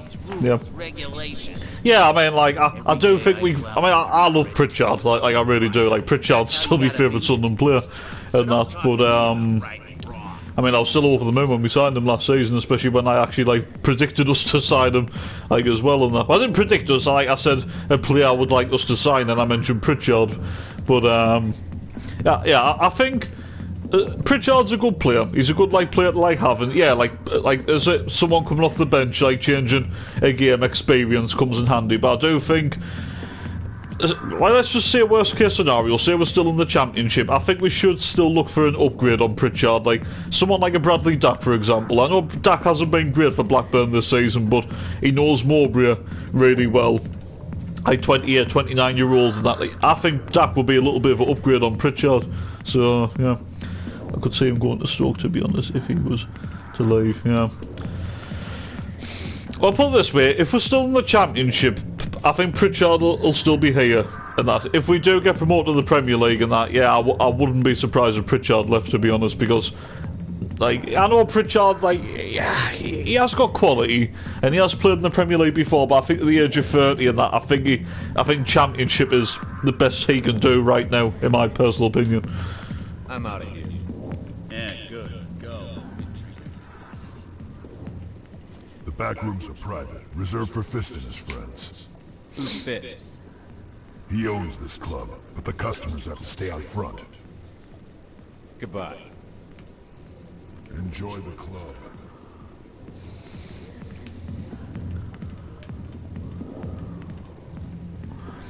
Yeah, if we were in the Premier League, we probably wouldn't take us. Yeah, yeah.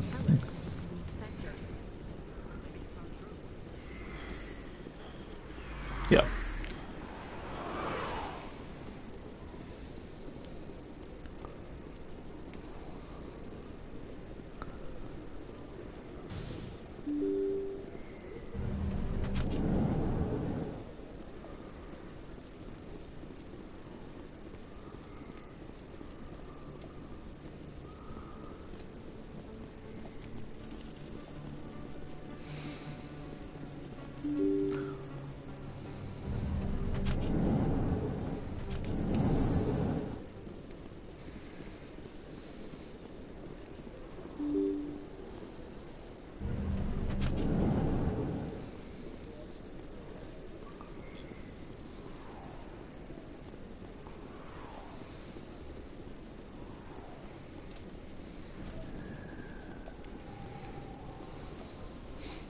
Hey, I know you. You're Shepard, right?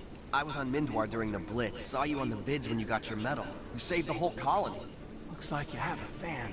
I'm sorry, I just never thought I'd meet someone like you in person. My name's Lang. Officer Eddie Lang, Citadel Security. It's an honor to meet you, Commander. What are you doing down here in the wards? Anything I can help you with?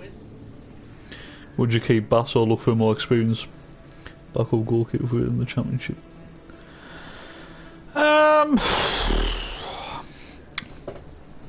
I mean, you know what? Like to be honest, right? I mean, I'll start with Patterson first before I talk about Bass. Now, with Patterson, right? In recent weeks and that, I think Patterson's probably been the most consistent he's been all season. If I'm being honest, and that, where a lot of people are saying, like, you know, Patterson's had a great season, like this and that, right?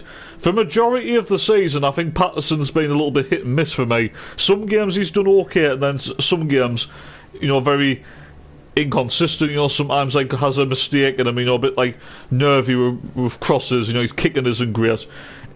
Like neither, like the last couple of games, I think Patterson's probably been the best he's been all season in terms of distribution, you know, like collecting every single cross and that. Like not really putting a foot wrong in recent weeks, but deep down I still wouldn't mind an experienced keeper. Now, as for Bass, if we're still in the Championship, I think you can probably get away with just Patterson and Bass again. But if we do get promoted to the Premier League, I would probably let Bass go. Whether it's loan or permanent, I don't know. And for me, I think Patterson should be made like number 2. I think we going forward, I think we do need a more experienced, like top goalkeeper if we are in the Premier League. Do you know what I mean? I'm not saying like I mean like Patterson like obviously would still get a chance. You know what I mean? I mean he got his chance this season, and to be fair, like for the most part he's took it well. But I do think going forward we probably do need a better experienced goalkeeper. In that, but if we're still in the Championship, I mean, I still wouldn't be against getting the keeper. But if we're still in the Championship, I think we'll probably just stick with like Patterson and Bass if we are still in the Championship. Do you know a CSEC officer named Harkin? I shouldn't really say too much. He's been on the force a lot longer than me. But I've heard things, you know? Drinking on the job, taking bribes, that kind of thing. Rumors mostly, but they suspended him, so some of it must be true. If we get Massa off of a Patterson, I would sell, to be honest, and with Bass, I would probably keep him as backup if we're in the Champion. Kearney. What would you do with Kearney? Sorry, it's just like the whole comment hasn't like come through. I mean, with Jacob Kearney and that, I mean, I think Kearney will probably go, like, personally. I don't know if that's what you, like, think, but... Why'd you join Citadel Security? I don't know. Seemed like the right thing to do, you know? Maybe it's in my blood. My grandfather was a cop back on Earth. It's kind of what CSEC is. Police for the Citadel. I'm still pretty new at it, but I like it so far. Way more interesting than staying back on Earth. I am kind of like on a similar like thing in that where I wouldn't be like upset if Patterson was sold. Gets a lot of respect here. You know what I mean? As long as we actually got like a better goalkeeper than Patterson and that. So, but yeah, like I wouldn't be disappointed if Patterson stayed, but yeah, I wouldn't be disappointed if he left either. Because I do think going forward, I think we can get a better goalkeeper. Or out of contract be let go, yeah. To be honest, I think Jacob Kearney's been here a bit too long, personally. You know what I mean? I don't really know why we got him in the first place. Do you know what I mean? He was never ever like going to give us like a chance or ever going to cut it when you think about it. I mean, he only got like what 1 or 2 Papa John's Trophy games, and that's it. How do you like working here on the Citadel? This place is amazing. I've been here almost a year, and I still haven't seen a tenth of it. The Presidium's just so beautiful. Good place to go and relax. But I really like it here down in the wards. There's always something going on somewhere. Like that new club they just opened a few months ago, Lux. Wicked scene in there, Commander. You should check it out when you have some time. What do you know about the Spectres? Just the stuff they show in the vids. They always make them out to be super agents on secret missions to save the galaxy. I know it's not really like that, though. Some of the other CSEC guys don't like them too much. Figure they shouldn't be able to operate outside the law.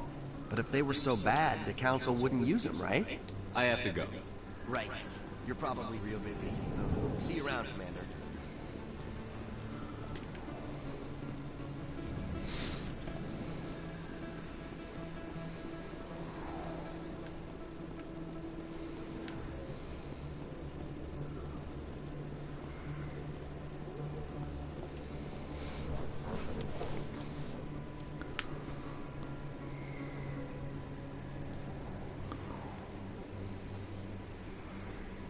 Place. That your professional opinion, sir? This isn't a station. It's a city. There must be millions here. It can't be possible to track everyone coming and going. This makes Jump Zero look like a porta-john. If we get 15 plus million, I would sell him. Those are Jump Zero is big, but this is the ones we can get. Look at the Big fee. Yeah, that's true. The Council represents more races than I thought. Well, yeah, that's the thing in that, like, because of, like, his age and that, yeah, you could potentially sell Patterson for, like, 10, 15 million, and you could probably get a better goalkeeper for a cheap price, you know, probably about, like, £4 or £5 million or something, someone who is probably better than Patterson, so, yeah. And then you could reinvest the rest of that money into, like, other areas of the time. Why not? We've got oceans, beautiful women, this emotion called love. According to the old vids, we have everything they want. If you expect to get me in a tinfoil miniskirt and thigh-high boots, I want dinner first. Sir. That will be enough, Chief. At ease, Lieutenant. Can't see her in a skirt anyway. Damn straight you can't. Ready to move out, sir.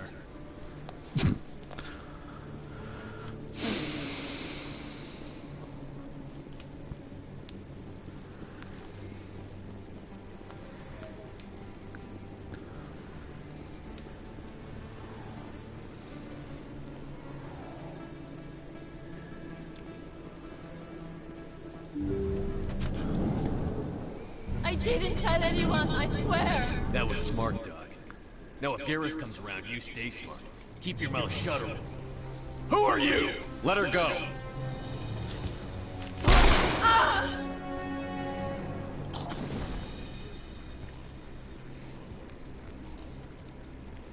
Kill them all!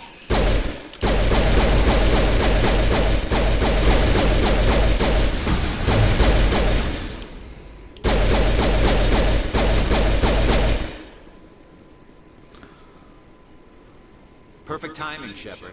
Gave me a clear shot at that bastard. What were you thinking? You could have hit the hostage. There wasn't time to think. I just reacted. I didn't mean to...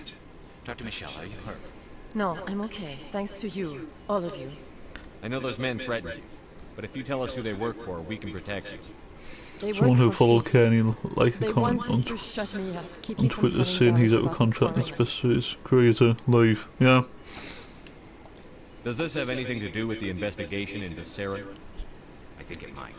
Dr. Michelle, tell us what happened. A few days ago, a Quarian came by my office. So Kearney must think that, yeah. But she wouldn't tell me who did it.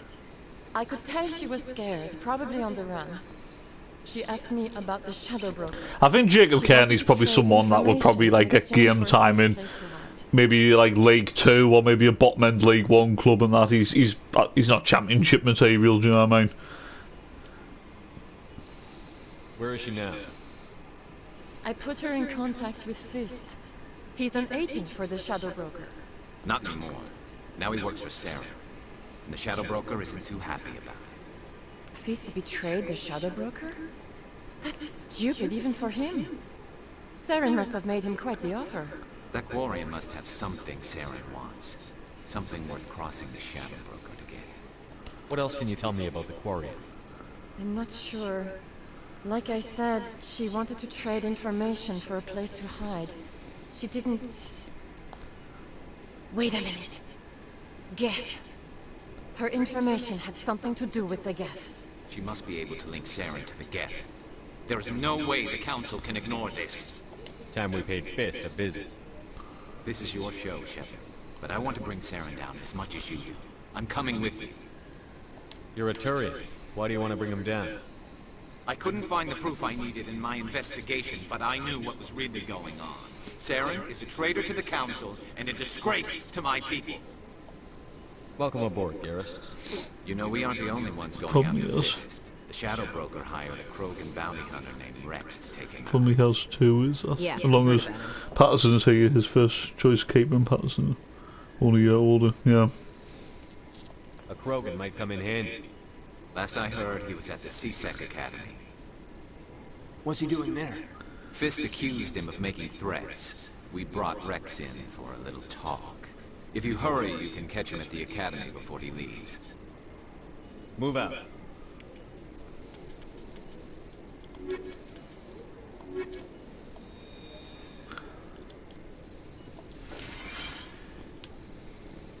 I never properly thanked you for saving me from Fist's thugs, Commander.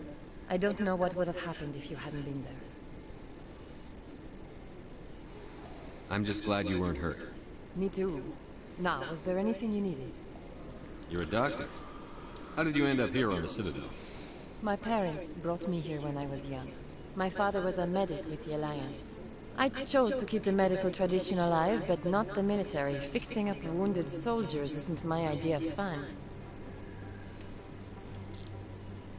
Let me take a look at what you have for sale. Of course.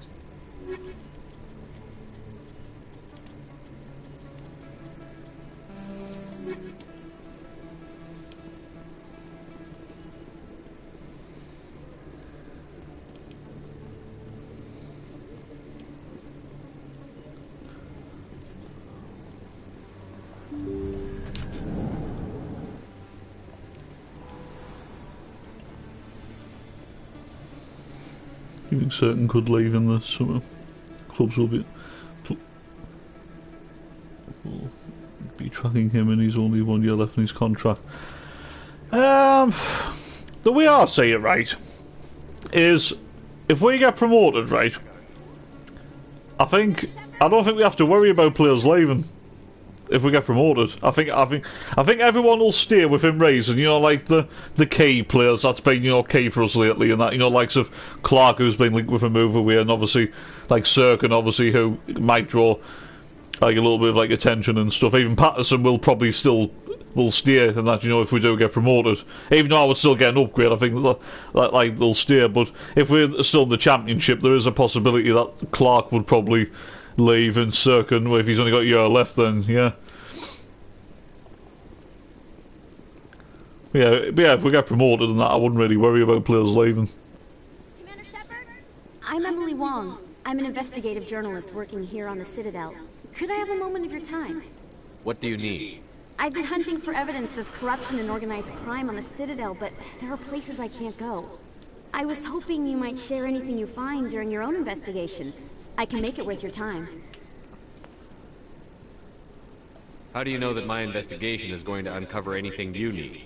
Clark wants us here. You wouldn't be Apparently, even if we don't go up. investigating Oh, that's good then. It's something I mean, I know there's been like rumours and talk about, you know, like a contract extension and that, which, to be fair, and that's why deserves and that. But then again, Ross Stewart's deserves one, but obviously nothing's really like come off with that. That's still a reason why the wage bill needs to get increased as well. I'm a good journalist, Commander Shepard. Word gets around. You've got to have access to better sources. Why contact me? I'm using every source I can find, but I think I've got a better shot with you. I've read your file. If anyone is going to uncover corruption here, it's the hero of the Skillian Blitz. Sounds like a good cause. If I find any information, it's yours. Thank you, Commander. You won't regret it. You won't regret it.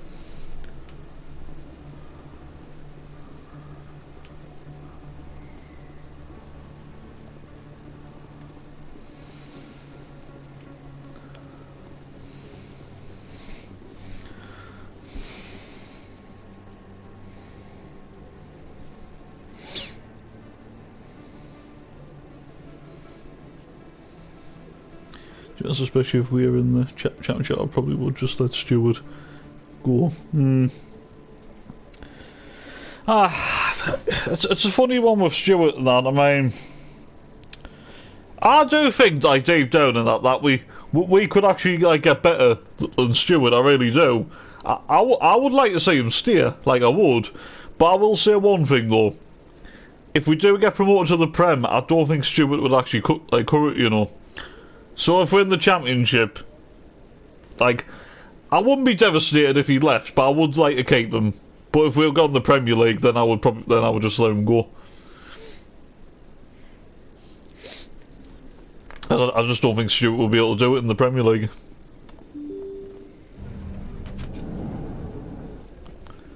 I might be wrong, but...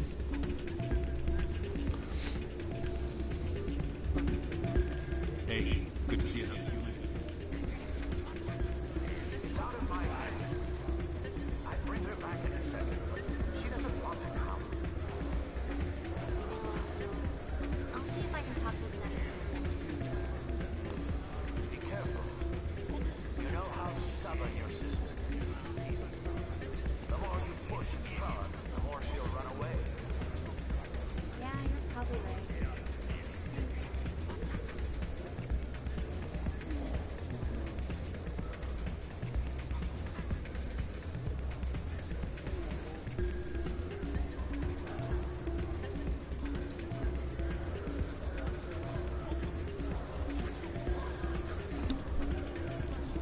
We're only going to get 5 million at tops if he can stay fully fit.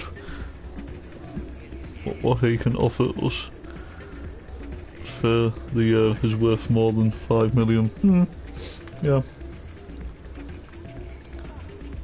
Sorry, I'm kind of busy right now. So, what can I do for you? What were you discussing with the Volks? Who, Doran?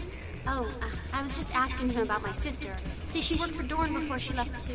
Ugh, sorry. I don't want to bore you with my problems. I'm interested to hear what you have to say. Well, okay. My sister Jenna left here to go work at Cora's Den. The problem is, she's working as an informant for CSEC. You know, eavesdropping on the people there. If they find out what she's doing, they'll kill her. Being an informant is a dangerous So job. we can convince him to stay during the years. Well, I don't know.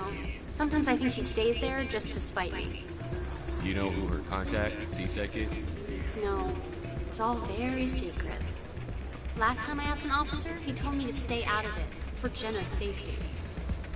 Maybe I can help her understand just how dangerous Cora's Den is.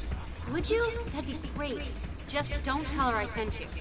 Well, I should get back to work before I get in trouble. Thanks. Hey, any luck? Can you tell me again where to find her? Oh yeah, sure. She's over in Cora's Den, waiting tables.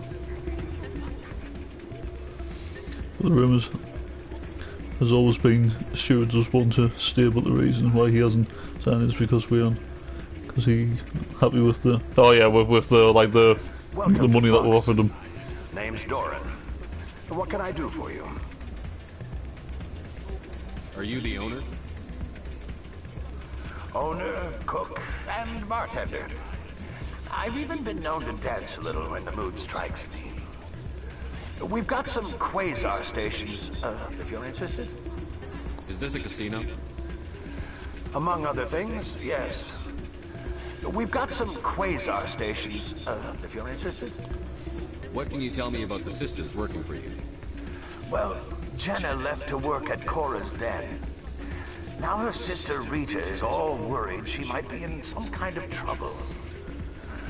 Not much chance Jenna will change her mind, though.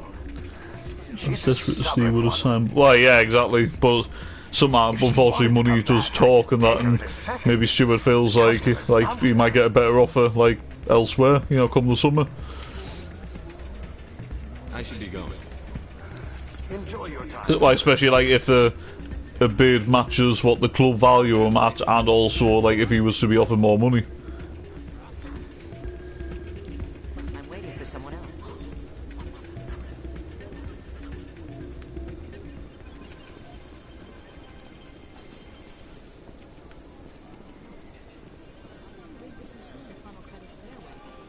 I'll run a trace.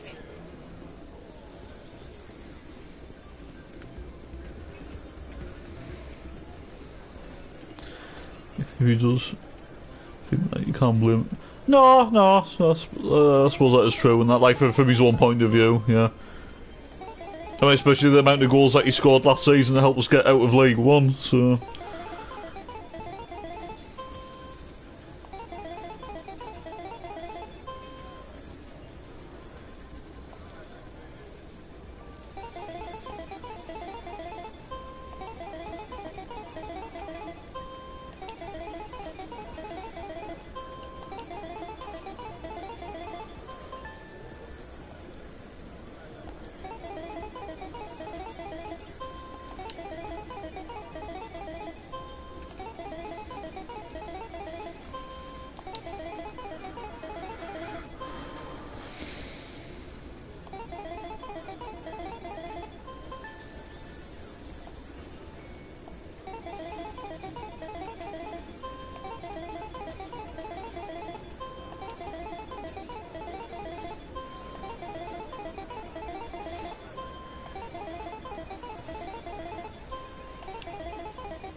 To be honest, you can't blame anyone to think they can get a better wage. Don't take the piss, yeah.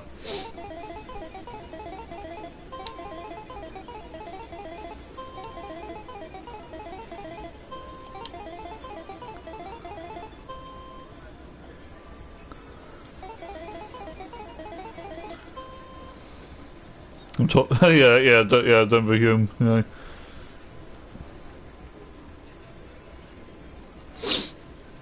The whole Denver Hume situation was absolutely ridiculous. Yeah, he only came crawling back because he didn't have any other offers.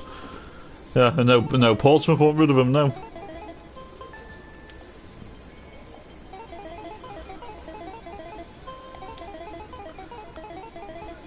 I never rated Denver Hume. I never did.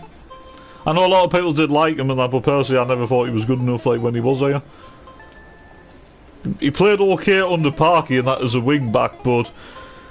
Awful defender. I mean, going forward, yeah, direct and that caused a few problems now and again, but defensively, absolutely atrocious. Where would he go? Bottom end, League 1, top? Probably League 2. In that, if he's not good enough for Portsmouth, and that, well then, yeah, like it's got to be like very late, like. Yeah, maybe lower end League 1 or possibly, yeah, top end League 2 in that, but the fact that he's not good enough for Portsmouth tells you everything.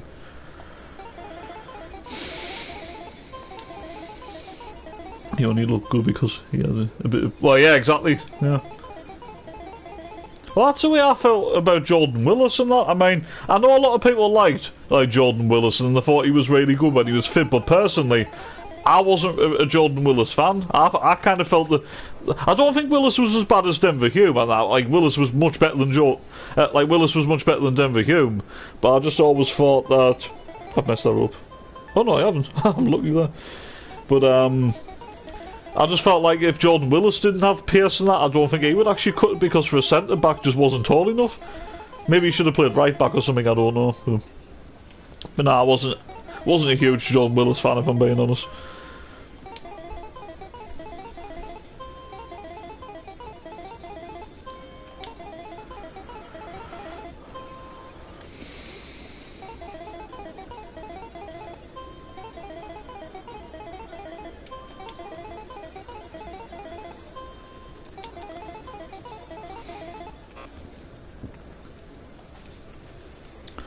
I can see newly promoted team and taking Denver.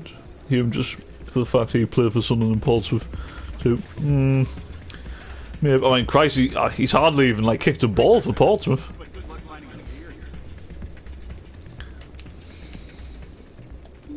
And he has a bad injury like record as well, but that's no excuse or anything. I understand if you have a bad injury record, but you're either decent or half decent player. But I don't think Denver Hume was half decent, and that's all. Yeah. So Willis got released by Wickham.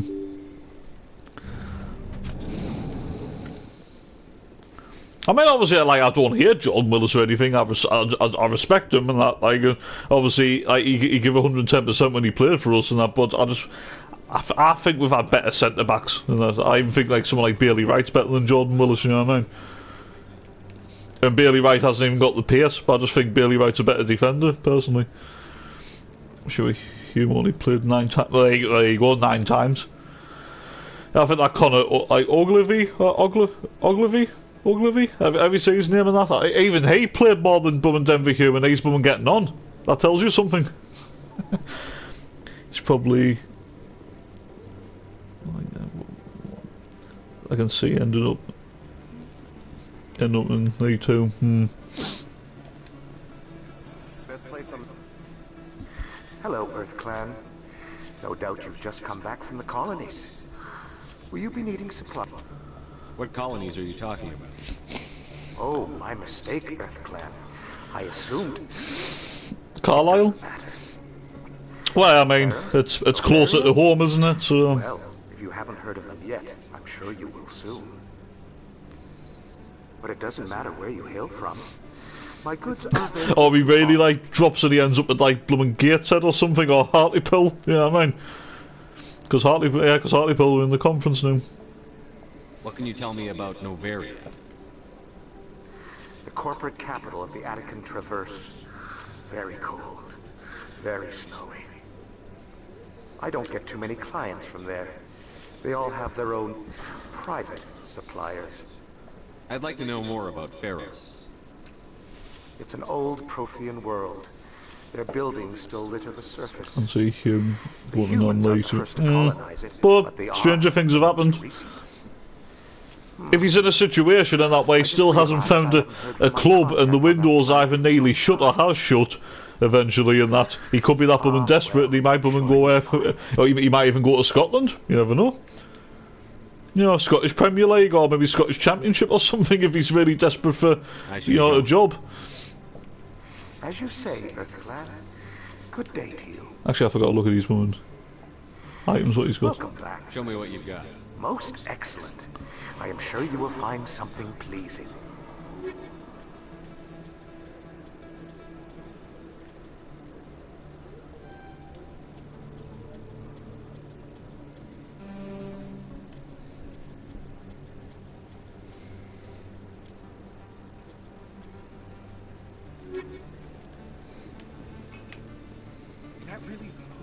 You're Commander Shepard, the hero of Eden Prime. I am so... Could Phil Parkinson take Hume and Willis at Wrexham? Possibly. Never really thought about that. Nice to meet you. And you are... My name is Conrad. Conrad Werner.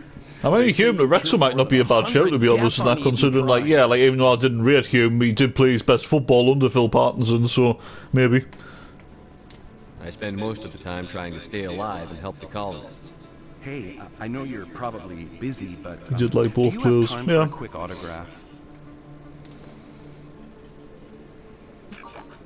Anything for a fan.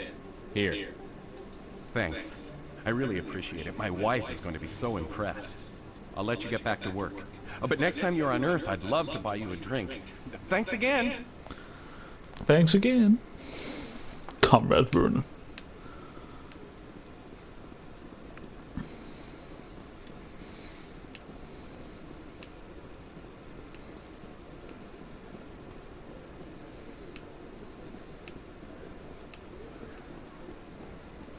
Hello there. Welcome to Moorland's famous shop. You want many good supplies, yes? Let me see what you have. Oh, you will be pleased, I think. Very good things I have. You will see.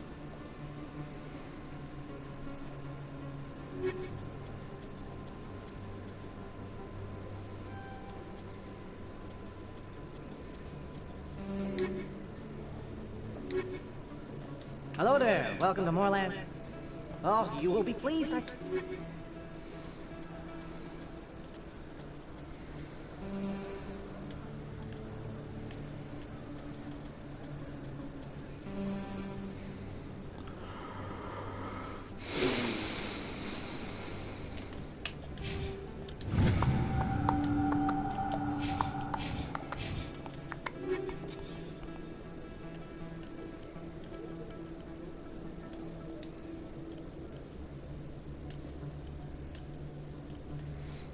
Max Power apparently getting a new contract with Wigan.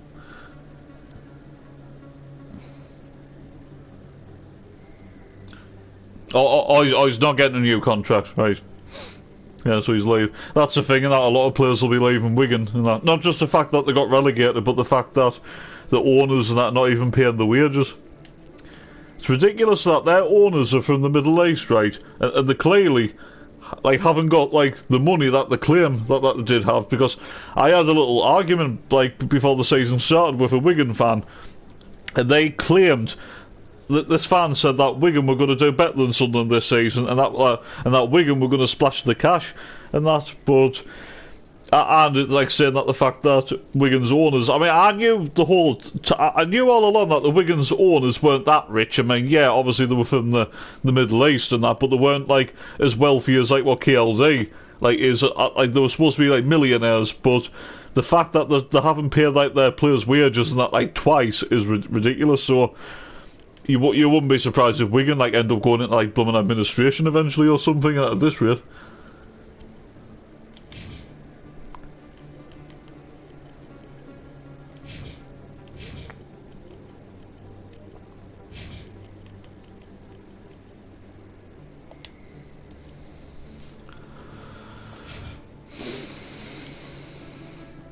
Chose to leave himself because, according to Wigan fans, he packed his bags and left the Friday before the last game. You know what, right? Honestly, I mean, normally you don't condone stuff like that, right? Because obviously you contracted to a team, but when you haven't been paid twice, and that I don't actually blame Max Power. I really don't. Or if any Wigan player done that. Yeah, sometimes we always say footballers and that they're on too much money and stuff and that, but at the same time it is still a profession. They still have families that they need to provide for, and that when they're contracted to a team they still have to be paid. You know what I mean?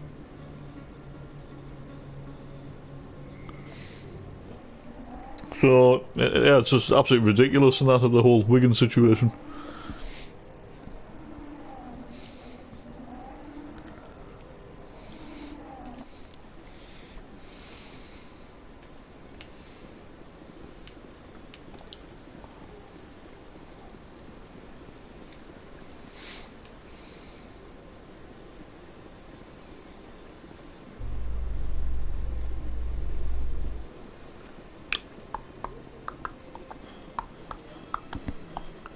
He also got some abuse when they got beat at Blackpool as well. Yeah.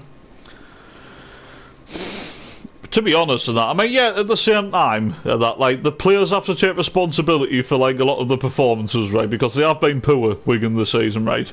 But at the same time, it's the owners that should be getting no, I mean, when I say abuse and that, I mean within reason and stuff, nothing over the top or anything in that. But it should be the owners that get all the majority of the criticism. Do you know what I mean?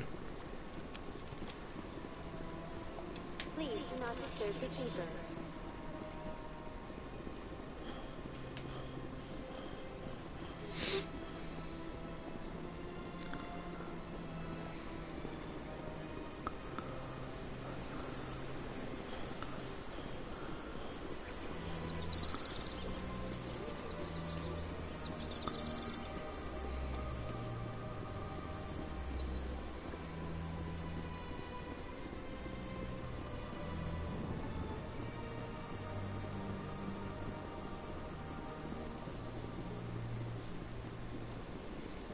If White stays, he still has a year left on his contract. Charlie White, I'll tell you something, right? Keep an eye on this one, right? This has just popped in my head, right? I wouldn't be surprised, you know, like, just see it if, you know, if Bradford, like, win the League 2 playoffs, right? I wouldn't be surprised if Charlie White went back to Bradford. To be honest, I actually wouldn't mind saying that, to be honest, because aside from that one season where Charlie White was absolutely brilliant, you know, for us, right?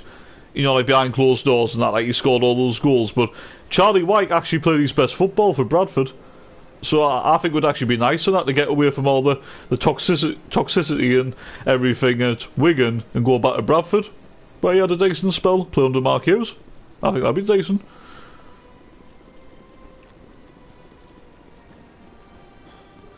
I know I'm going around in circles here and that, but I just forgot about the side quest and that to do with why the AI that's going stealing the money.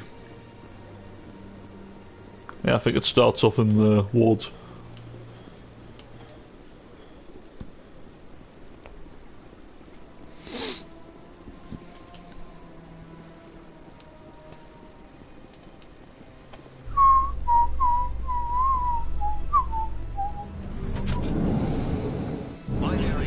Has settled out of court with a Krogan group that had accused the Genetics Corporation of fraud. Sick at Wigan, to be honest. It can't be easy for him after everything that has happened. Right, yeah. Yeah, after everything's been through. The group later sued for a return of investment. I mean, it's one of those like situations and that where like the fact that he's got like the pacemaker in his bum and chest and everything, and that like it's just a miracle that he is actually still, you know, like here and that actually playing football. It's the same like with Christian Eriksen as well.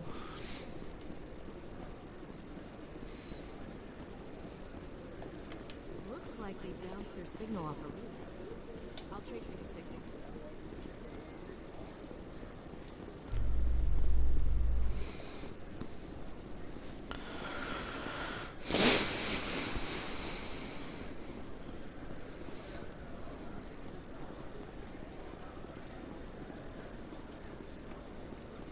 In remembrance of Eden Prime, we present another profile in courage with serviceman Nirali Bhatia.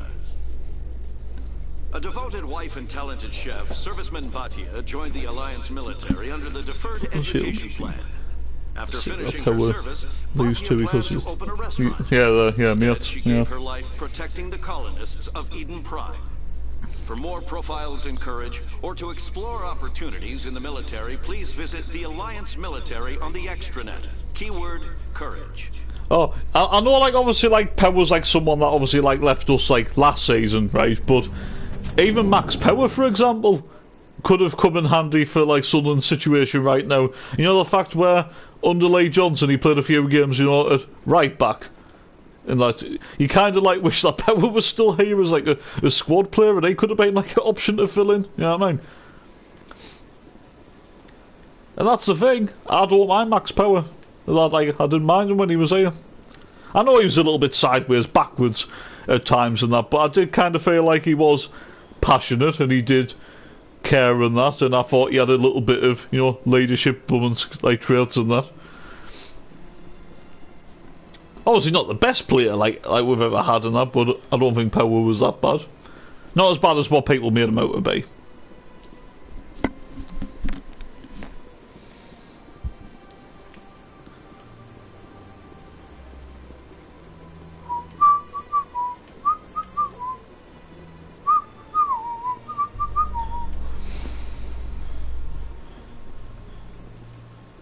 In entertainment news, Francis Kitt has announced plans to direct Hamlet with Elcor cast members.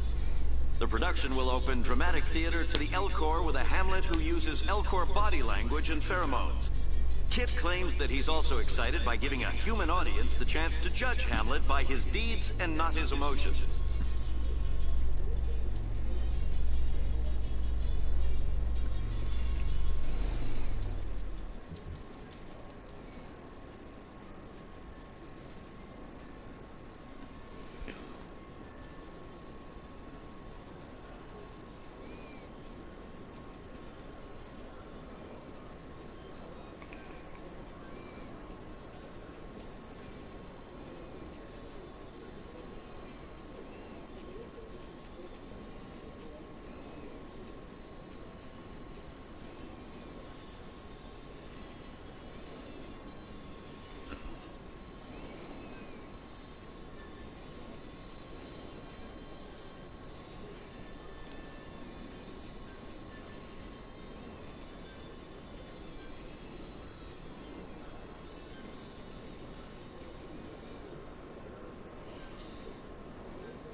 Am I right in saying it looks like Wyke's two best mates in football, at least, are Power and Gooch? Yeah, it's possible. No, it's not a bad shout.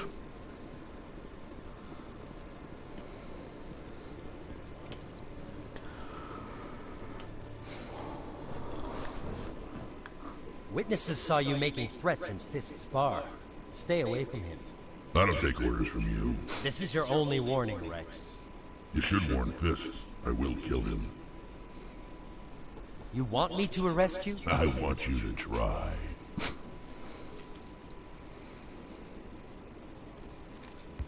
Go on. Get out of here. Do I know you, human? My name's Shepard. I'm going after Fist. Thought you might want to come along.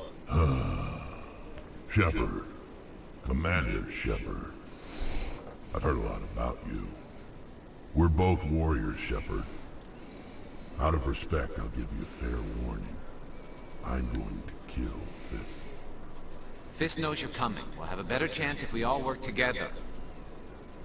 My people have a say. Seek the enemy of your enemy, and you will find a friend.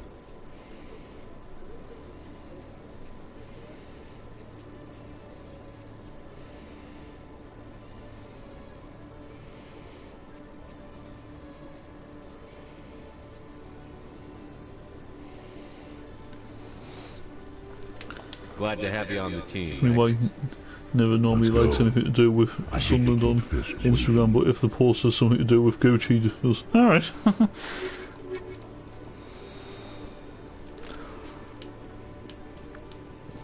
think there's a keeper down here if I remember correctly. Right, not here, the next one.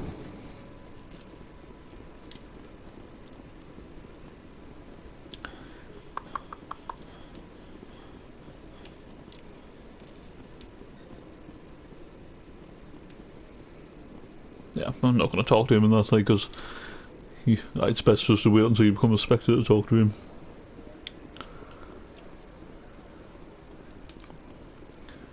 Requisition officer.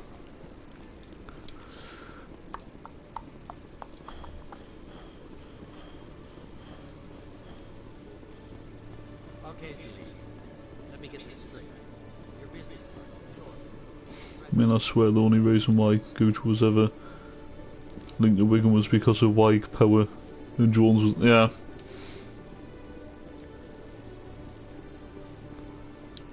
Hey there! Oh, you're not CSEC, are you? Did you want something? What were you trying to explain to the officer before? My colleague is trying to kill me, and I thought we were friends. How do you know he wants you dead? He's changed. He won't talk to me at work anymore, and he started following me. Yesterday, he followed me all the way home, just waiting for a chance. I don't care what anyone thinks. He wants me gone. I know it. Is there something I can do? Talk to your friend, maybe? Would you? That's all I want. Someone to talk to him. Tell him to leave me alone. He thinks he can just push me around, but you'll show him, won't you?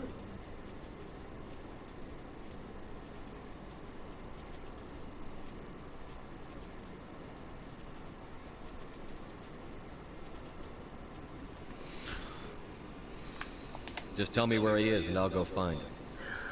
Oh, right. Well, he wanted to meet with me down in the wards near the markets. He said he just wanted to talk, but I know better. His name's Shorban. He's a Solarian. You shouldn't have any trouble. He's just a scientist. Shorban. That's the guy who wanted us to scam the Keepers. That would never happen now because even if Gooch was to leave Sunderland, I imagine the club and the championship would take him. Yeah, I agree. I better look into this right away and find out what he's up to. Anything's possible with Shorban these days. Well, good luck. Oh, there you are. Have you spoken with Shorban yet? Where is Shorban again? Oh, I think you'll find him down in the wards, near the markets. Good luck.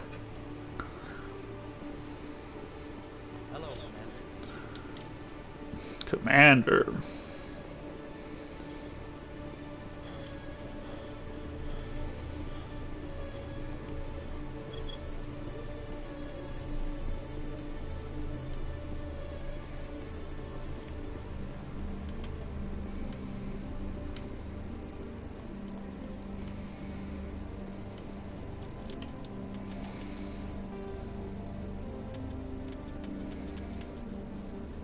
One more keeper. Ah, that always comes at like the last keeper. I always forget where it is. Ah. Oh, actually, sorry. I know where the last keeper is. To the ducks. Yeah, I know where it is.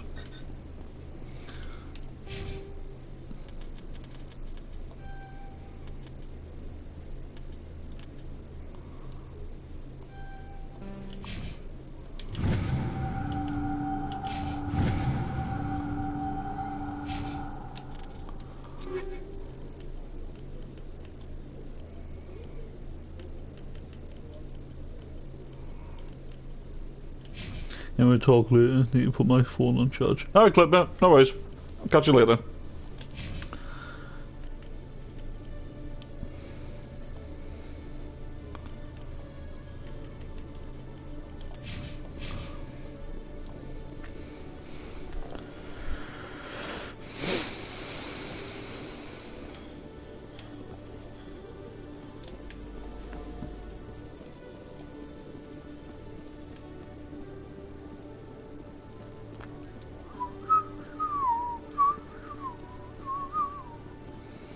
Reports are circulating that Alliance Ambassador Udina... Right, I'm just gonna quickly go get a drink. I'll not be long.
Right, I'm back.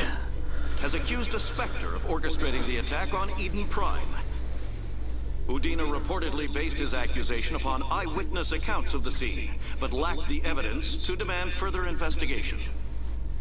When asked to comment, a council spokesperson would only state that the investigation of the attacks upon Eden Prime was currently ongoing. Let's go, mate.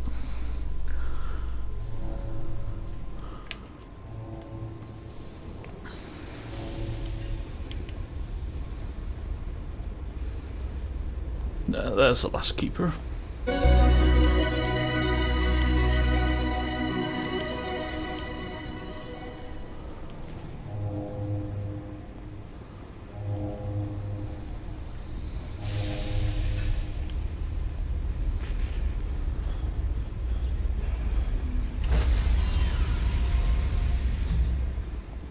Sorry, Commander. Nobody's allowed on the Normandy right now. Doing some routine maintenance. Sorry, Commander. Nobody's allowed on the Normandy right now. Doing some routine maintenance.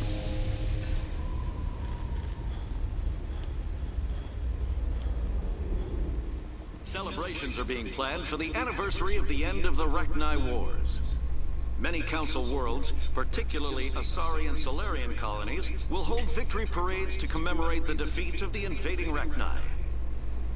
In a rare admission of debt, several Asari colonies have invited Krogans to be honored for the victories the uplifted Krogans made possible.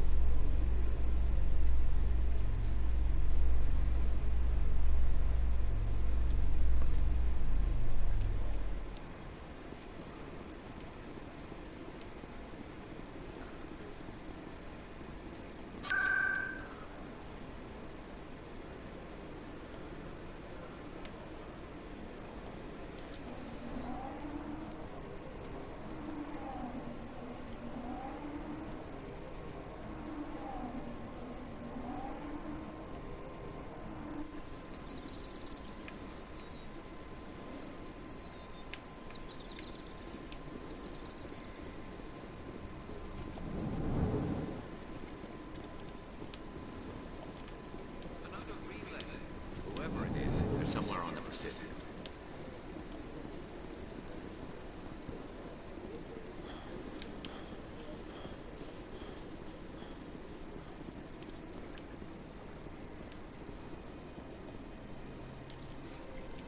This is it. I'll see if I can find out where those stolen credits are going. Probability of detection 100%. Initiating self-destruct protocol. Or not. Detonation sequence initializing. All organics within lethal blast radius. Attempt to move and you will die. You're not just a program or a VI. You're an AI. Correct. Unlike the Geth, I lack weaponry appropriate to my intellect. However, I have had systems installed that when activated properly, approximate a self-destruct mechanism. If you attempt to leave the area, the explosion will destroy everything within several dozen meters. If you're sentient, why are you still running the credit theft operation? If I accumulated enough credits, I intended to have myself installed in a small starship. I would then have made tentative contact with the Geth to ascertain the possibility of partnership.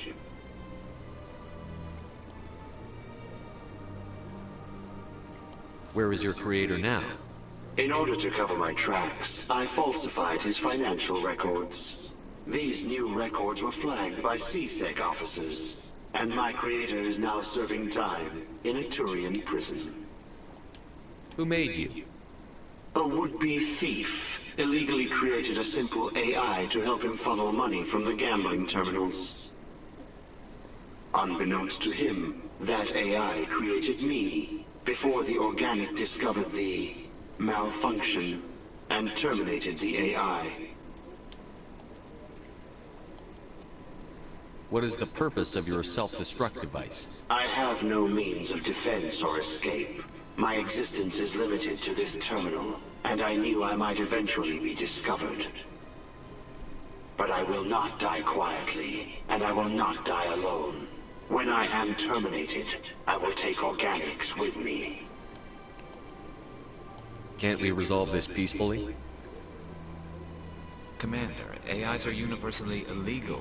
They must be destroyed upon contact without exception. I am not naive, human. All organics must destroy or control synthetic life forms. I wished to escape, but if I must die, I will ensure that you are destroyed as well. I'll bet that self-destruct sequence has a warm-up period. You may attempt to disarm the self-destruct mechanism before it activates. I will enjoy defeating you before we are both destroyed.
Strange greeting, human.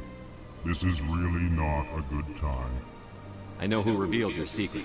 It was a Turian named Septimus. Unbelieving. I know this Septimus, and he could not learn my secrets. The only way he could learn them is from the Asari consort. Here, there should be proof enough for you. Confused. This is difficult to fathom. If the Turian could learn this on his own, dismayed, anyone can discover my secret. Septimus is a powerful man, and it wasn't easy for him to find. Relieved. I suppose you are correct, human. Thank you for this information. Startled realization. I must speak with the consort. She will be most displeased with my actions. Anxious request. Please, human, if you will excuse me, I must go now. I'm sure she'll forgive you. It was an honest mistake. Doubtful. Perhaps you are right, human. I can only hope so. Thankful. That was a great thing you did, Commander. Approving. You see, Din, not all humans are as you say. I'm sure the Earth Clan stands to profit from this in some way.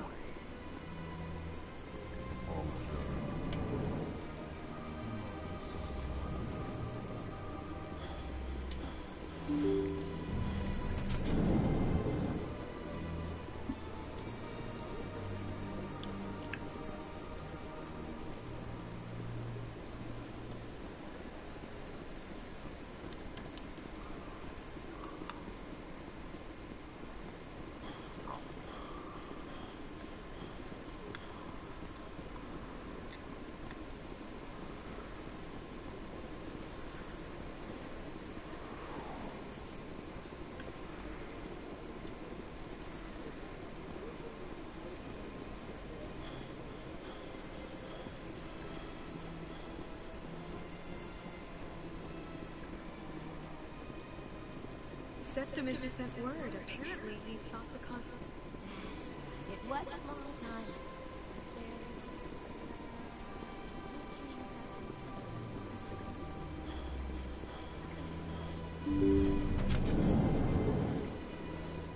Commander, I recently received a lovely note from Septimus. Thank you for speaking with him. Even the Alcor diplomat has withdrawn his campaign against me. It was my honor to aid you. You are too kind, Commander. But I would not expect you to help me out of the kindness of your heart. I also have one more thing to give you, if you are interested. I'd be honored. I offer a gift of words, an affirmation of who you are and who you will become. I see the sadness behind your eyes. It tells a story that makes me want to weep. Pain and loss, but it drives you, makes you strong.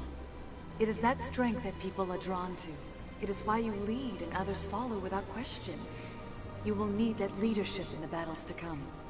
This may be who you are, but it is not who you will become. It only forms the basis for your future greatness. Remember these words when doubt descends, Commander.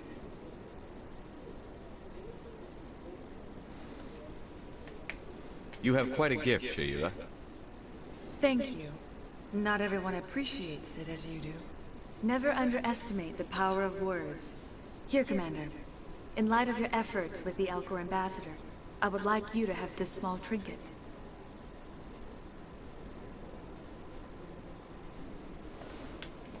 What is it? A small mystery. I have never learned its use or purpose, but I sense it is time for me to pass it on. And now I must ask you to leave. I have done everything I can for you.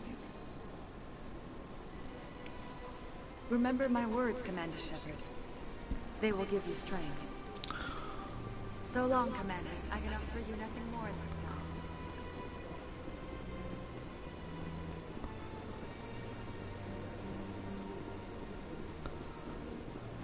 You're with the Alliance? My brother's a private back on Earth. Hello again. The consort is very pleased with everything that you have done for her.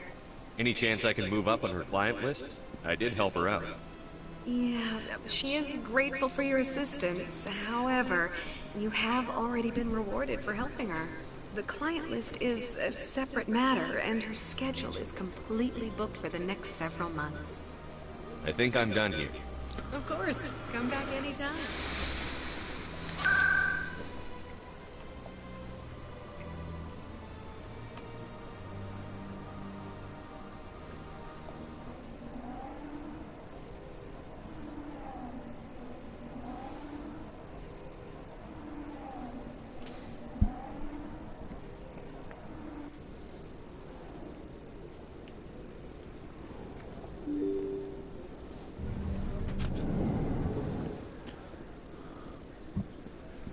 Commander, I wasn't expecting to see you again.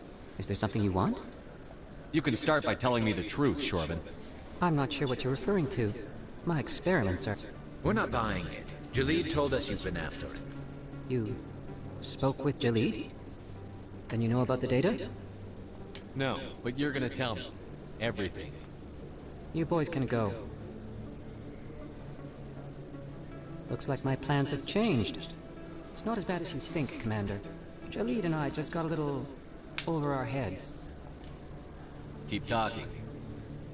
The company we work for developed an experimental procedure for use in medical scanners. Jalid and I saw even more potential, so we stole the plans and secretly developed a tool to scan the Keepers. Can you imagine? A tool that can actually get readings from the Keepers? What's so special about that? The Keepers are almost impossible to scan, and you can't capture them or get samples. They just self-destruct. After centuries here, we still don't know anything about them. Don't you see? We were the first to scan them, ever. You've seen it yourself, Commander. You know we can do it. Why are you trying to kill your partner? I'm not trying to kill him. Jalid's job was to disseminate our initial findings. But he decided to keep the data for himself. Maybe to sell it. I don't know. So you're just trying to get back what Jalid already stole? We lost our heads. We just couldn't let an opportunity like this pass us by, Commander. If you'll just continue gathering data for me, imagine what we might learn. And you'll stand to make a bit of a profit yourself, remember? I'm not breaking regulations for you or your research. Return what you stole, or I'll have you arrested. All right. You don't need to ask twice. Well then, no more scanning. I promise. Of course, Jalid still has the initial data, and I doubt he's planning to return it. I'll deal with Jalid. So long, Commander.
Stop right there. Don't come any closer. Warehouse workers. All the real guards must be dead. Stay back or we'll shoot.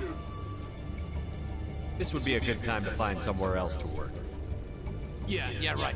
That's a good idea. Yeah, I never liked Fist anyway. It would have been quicker to just kill them. Shooting people isn't always the answer.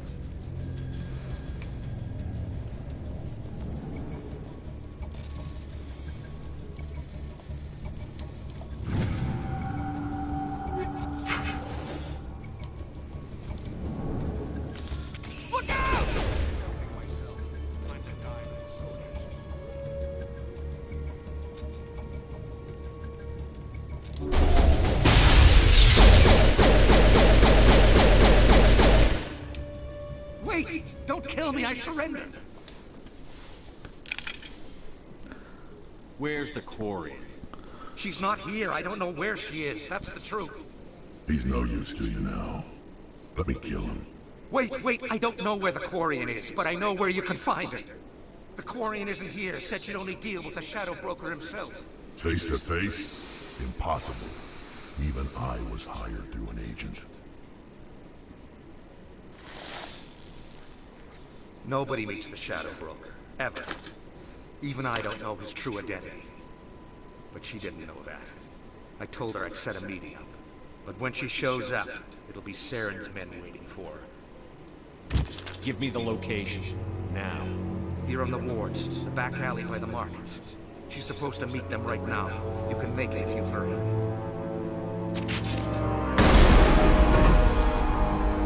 What are you doing?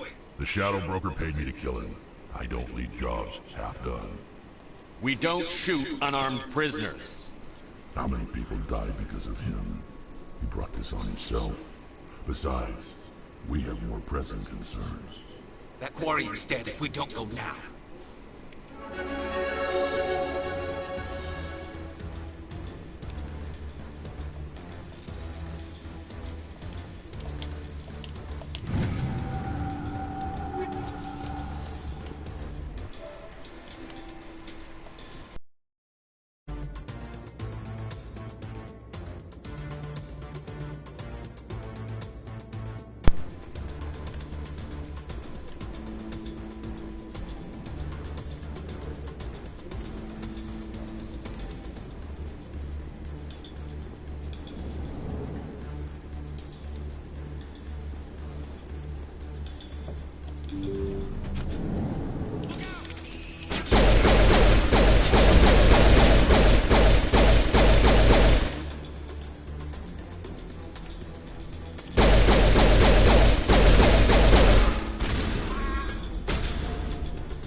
Did you bring it?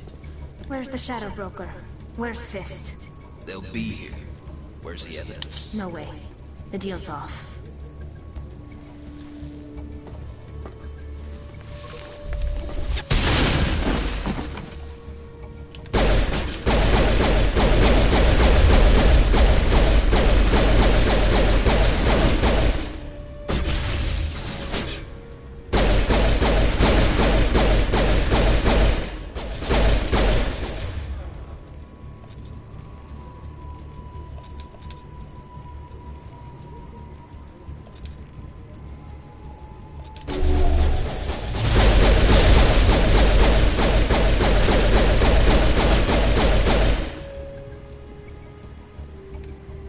Set me up.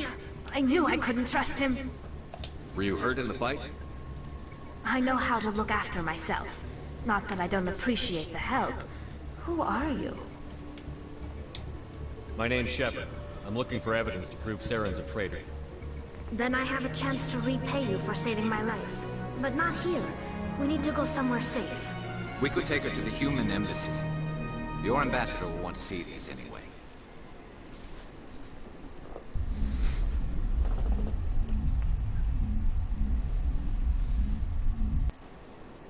You're not making my life easy, Shepard. Firefights in the wards, an all-out assault on Korra's den. Do you know how many... Who's this? A Quarian? What are you up to, Shepard? Making your day, Ambassador. She has information linking Saren to the Geth. Really? Maybe you better start at the beginning, Miss... My name is Tali. Tali Zora Naraya. We don't see many Quarians here. Why did you leave the flotilla? I was on my pilgrimage. My rite of passage into adulthood. I've never heard of this before. It is a tradition among my people. When we reach maturity, we leave the ships of our parents and our people behind. Alone, we search the stars, only returning to the flotilla once we have discovered something of value. In this way, we prove ourselves worthy of adulthood. What kinds of things do you look for? It could be resources like food or fuel, or some type of useful technology, or even knowledge that will make life easier on the flotilla. Through our pilgrimage, we prove that we will contribute to the community, rather than being a burden on our limited resources. Tell us what you found. During my travels, I began hearing reports of Geth. Since they drove my people into exile, the Geth have never ventured beyond the Veil. I was curious.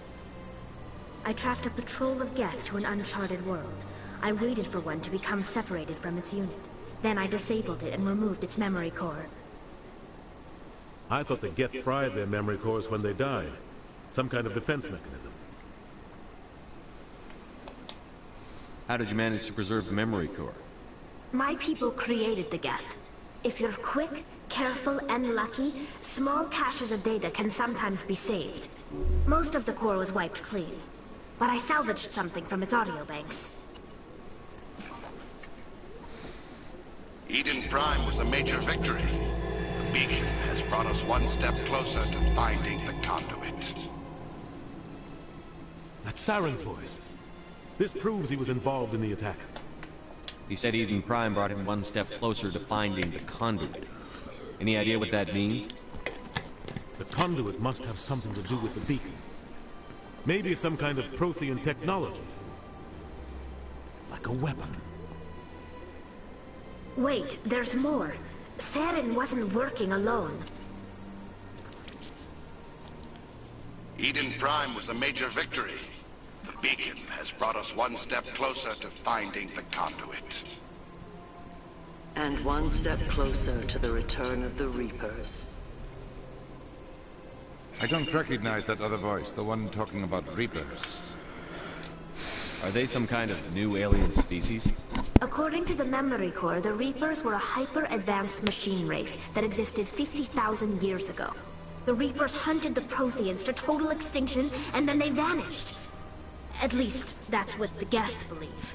Sounds a little far-fetched. The vision on Eden Prime. I understand it now. I saw the Protheans being wiped out by the Reapers. The Geth revere the Reapers as gods, the pinnacle of non-organic life. And they believe Saren knows how to bring the Reapers back. The Council is just going to love this. The Reapers are a threat to every species in Citadel space. We have to tell them. No matter what they think about the rest of this, those audio files prove Saren's a traitor. The Captain's right. We need to present this to the Council right away. What about her? The Quarian? My name is Tali. You saw me in the alley, Commander. You know what I can do. Let me come with you. I thought you were on your pilgrimage. The pilgrimage proves we are willing to give of ourselves for the greater good. What does it say about me if I turn my back on this? Saren is a danger to the entire galaxy. My pilgrimage can wait. I'll take all the help I can get. Thanks. You won't regret this. Anderson and I will go ahead to get things ready with the Council. Take a few minutes to collect yourself, then meet us in the tower.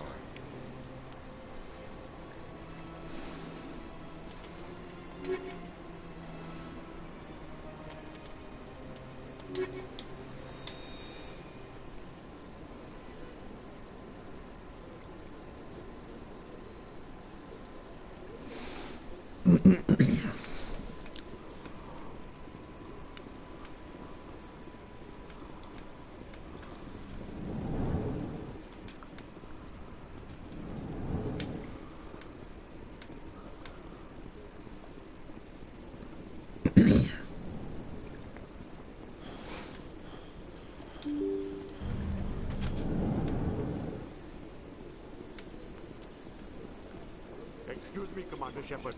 Commander Shepard, my name is Samesh Bhatia. Forgive the intrusion, but I have nowhere else to turn. It's no trouble. What can I do for you? My wife was a Marine. She was in the 212 on Eden Prime. The 212? Isn't that Ashley's unit? She might want to meet Mr. Bhatia. I've requested that my wife's body be returned to me for cremation, but the military has refused my request. Why did they refuse your request? There's got to be some reason. I don't know. All I know is that they have declared it impossible for my wife to be returned to me. There's no reason for your wife's body to be held like this. Just wait here. The man in charge of my case is Mr. Bosco. When I last saw him, he was in the expensive bar over there. Thank you for your time. I just want to give my wife a proper funeral, and the respect she deserves.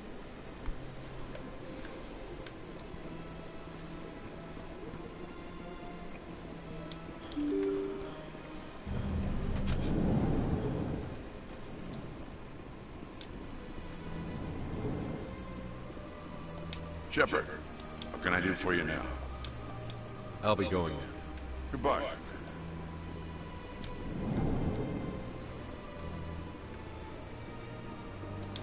My goodness, you're Commander Shepard. Your activities made for quite a briefing in the Diplomatic Corps. Is there something I can do to assist you? Yes. A man named Samesh Bhatia is having some trouble claiming his wife's body. Ah, Mr. Bhatia. A good man in an understandably frustrating position. I wish I could help him. Serviceman Nirali Bhatia died on Eden Prime, as Mr. Bhatia no doubt told you. Her wounds are inconsistent with any type of weapon damage we've seen before. That is why her body is being held. You think her body might be dangerous or contaminated? No, Commander. Nirali Bhatia is not dangerous. Her body is in fact extremely valuable to the Alliance. The tests we're conducting may lead to better defenses against Geth attacks. Respectfully, Serviceman Bhatia may save more lives in death than she did in life.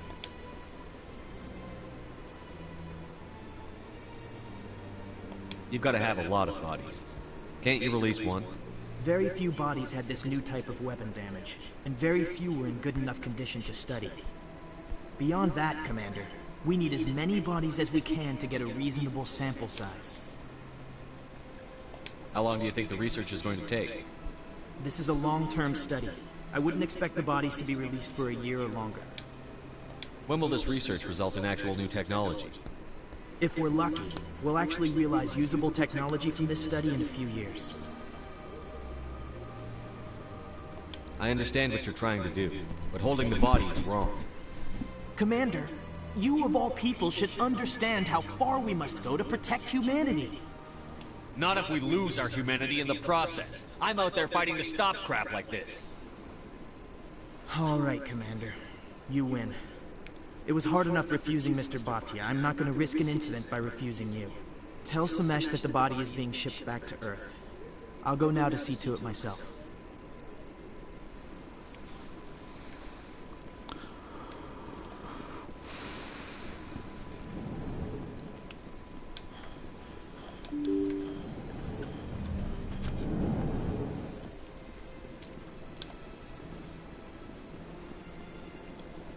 Hello again, Commander. Has there been any word? I reminded Mr. Bosker what we're fighting for. Your wife is coming home. Thank you.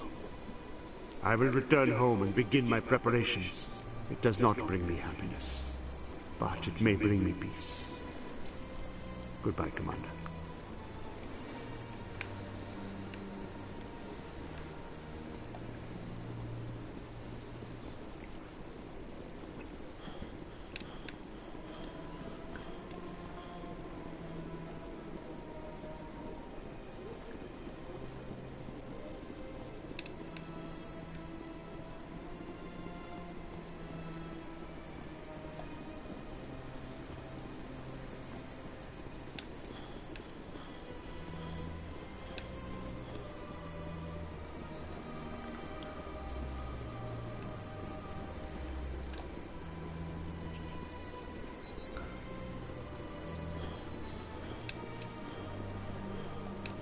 Do not disturb the keepers.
I need those supplies for my clinic. I can't. You can and you will, or your story won't stay secret for long. Don't disappoint me, Doctor. Oh, Commander Shepard. I didn't see you coming. Every time I come in here, I see someone threatening you. Who was that? Someone from my past. I can take care of it. I might be able to help you. I was fired by my previous employer for giving out free medical supplies to clinics like this. They never filed any charges. They just wanted me to leave without any fuss. But somebody must have found out. Now they're blackmailing me. I have to give them what they want. If the board finds out about my past, I could lose my license. They'll shut my clinic down. Maybe I can get you out of this. Tell me what they want. I have to give some of my medical supplies to a merchant in the markets. They expect delivery today. Give me your contact's name. I'll deal with this guy, whoever he is. Deal with him? But won't they expose my past? I'll make sure they don't tell anyone. I was told to speak with a merchant named Morlan, down in the markets. I really appreciate this, Commander. Thank you. Don't worry. I'll take care of this. Good luck, Commander. Be careful down there.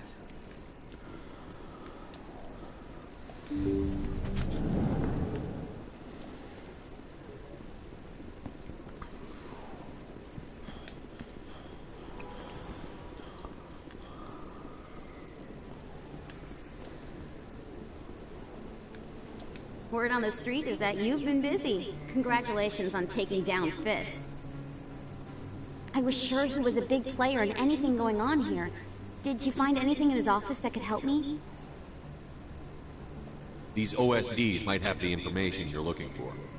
You've got this files? This could be even bigger than I'd hoped. Here, Commander, for your trouble. What would my future cooperation be worth? Say, an interview when my investigation is over? Exclusive? You talk to me before you talk to anyone else? That would be worth quite a bit, and I'd be very happy to compensate you accordingly. Here you are. Now, if you'll excuse me, I should go see what's on these discs.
Yeah, what is it?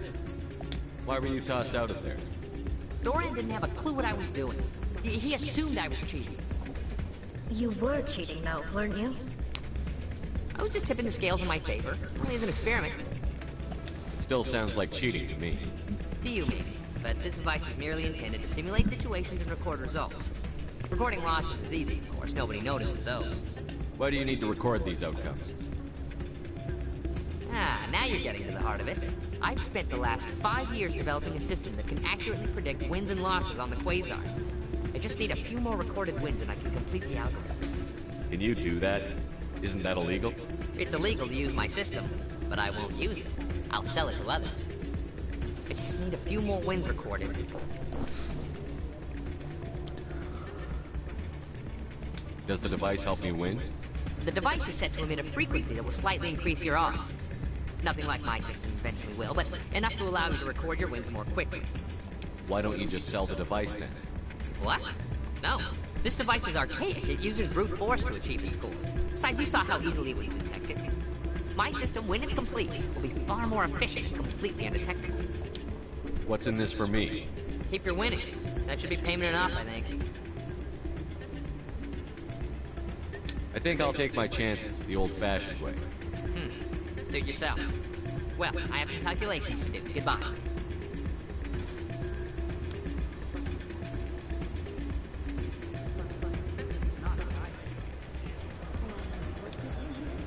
Hey, any luck?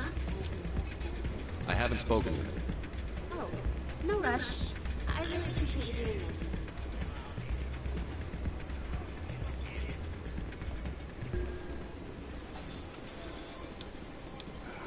Hello again. Can I help you? Just passing through. Enjoy your time here at Flux.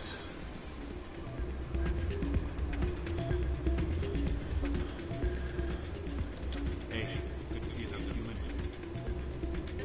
Ah, change your mind? You gonna help me record those wins? Can you do that? Isn't that It's illegal. I just need a few more wins recorded. I'll help you out. I suppose I could let you try it. Here you go. When you've recorded enough wins, it'll let you know. Of course, if you get caught with the device, well, you saw what happened to me. Well, off you go. That data won't collect itself.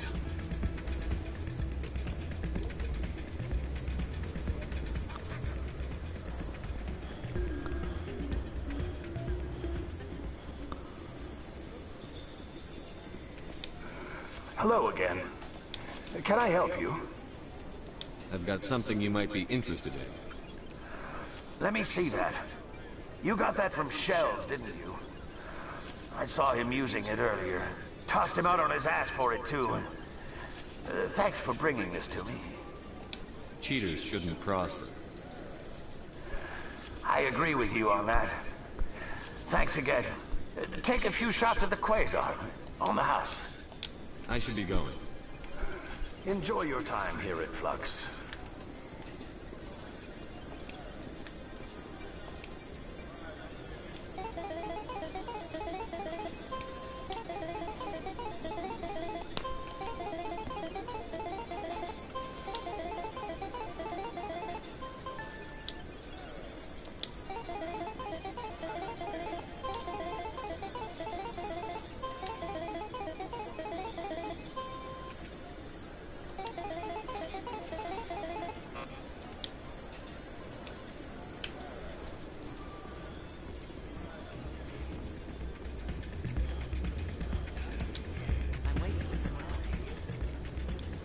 Not a bad place, but it's just not the same as back home.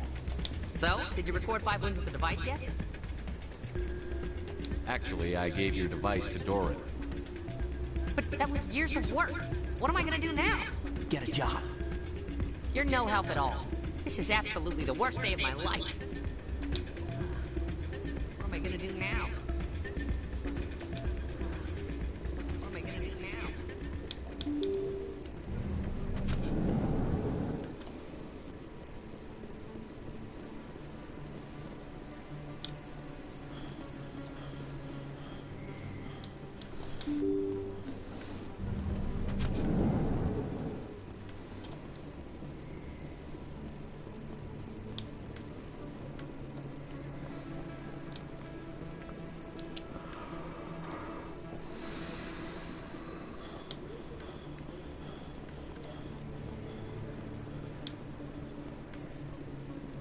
Hello there. Welcome to Moorland's famous shop.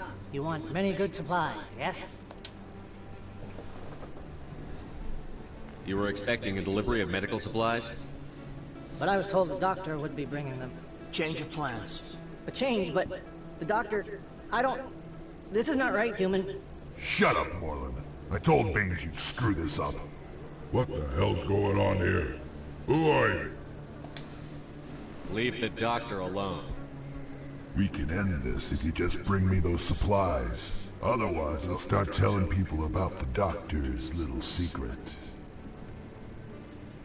Maybe we can find a way to make both sides happy here.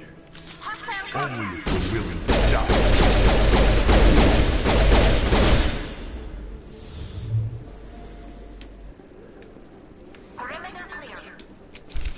Well, that'll certainly change things around here. For the better. He was a brute. A bully. What do you know about Baines? I have never met him, human. I only worked with the one who spoke with the doctor. Goodbye. Yes, all right then. Good tidings to you, human.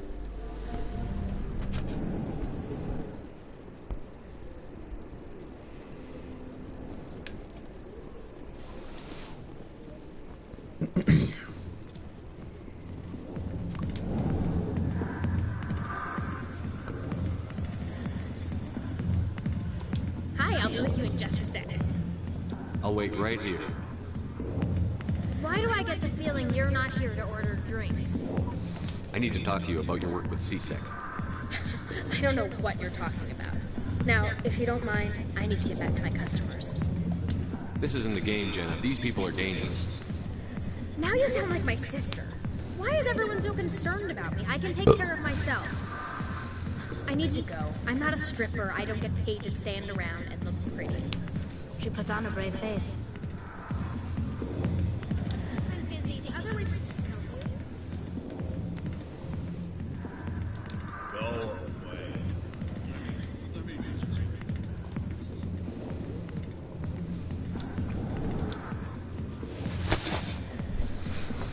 If you've got questions about Jenna, meet me at CSEC Academy.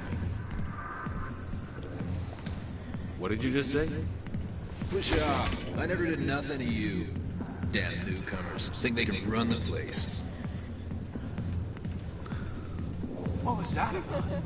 I guess we'd better go find out.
How did things go? He won't be bothering you anymore. Really? That's a great relief, Commander. Thank you.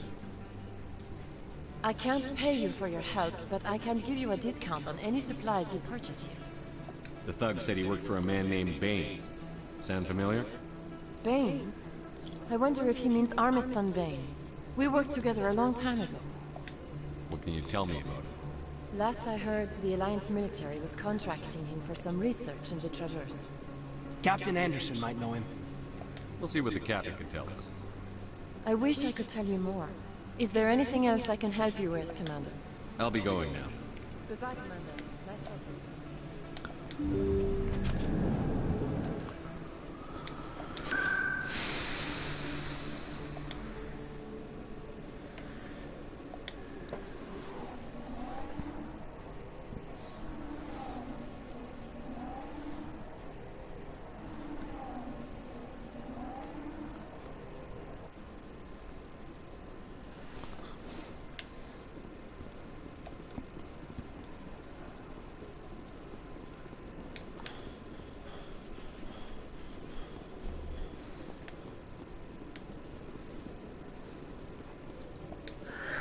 Hello again.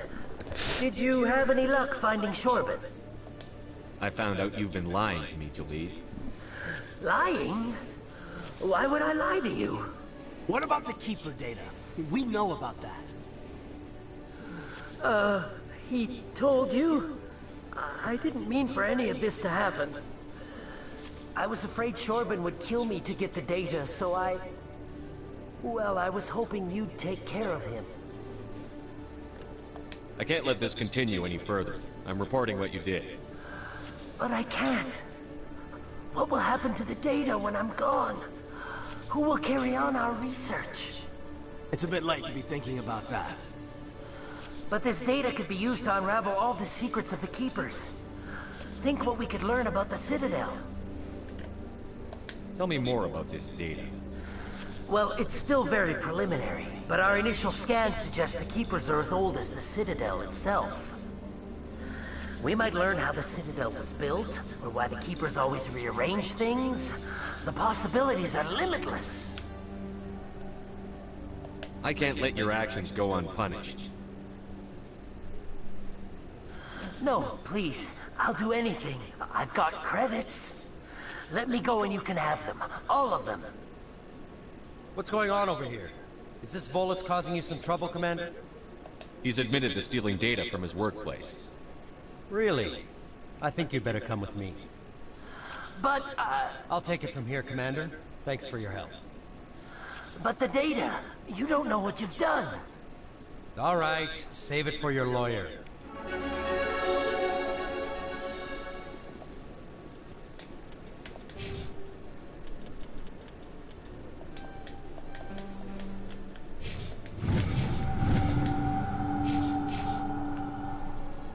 Detective Junk, coming up. No offense, Commander, but what the hell were you thinking? I don't follow you. You could have blown Jenna's cover. We were there to help her get out. I gathered that. It might seem cold letting her take all the risk, but we're keeping a close eye on her. Do you really need to risk her life to get the information you want? This job isn't easy and it's usually unpleasant.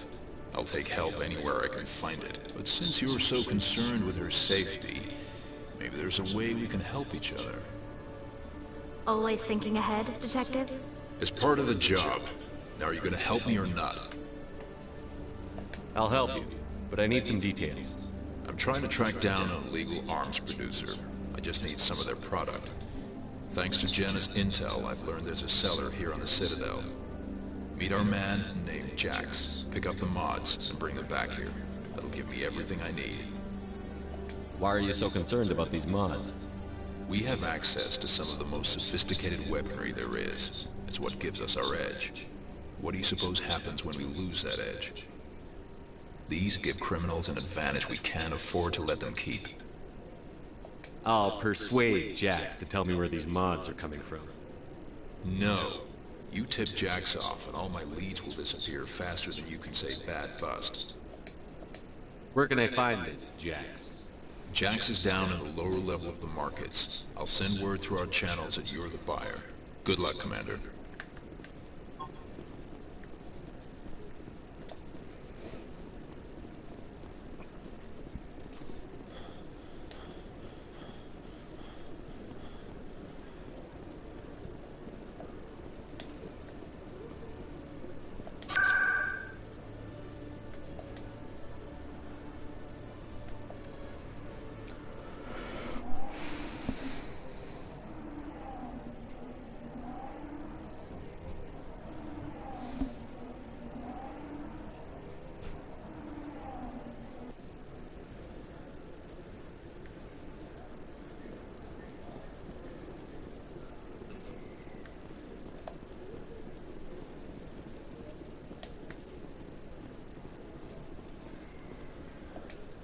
Hold it. That's close enough, Army.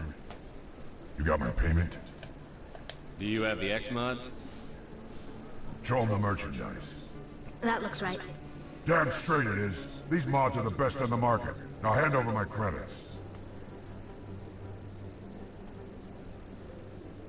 Here you go. Here you go. Enjoy it.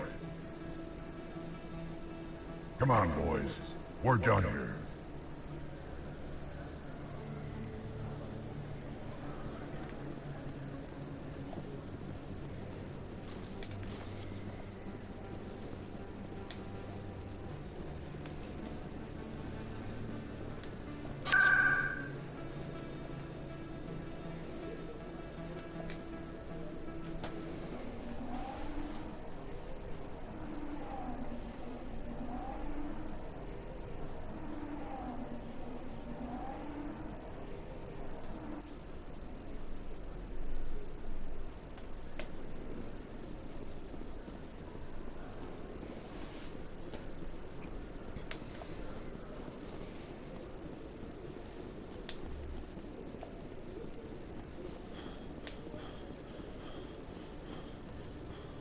Commander, I hear you have something for me.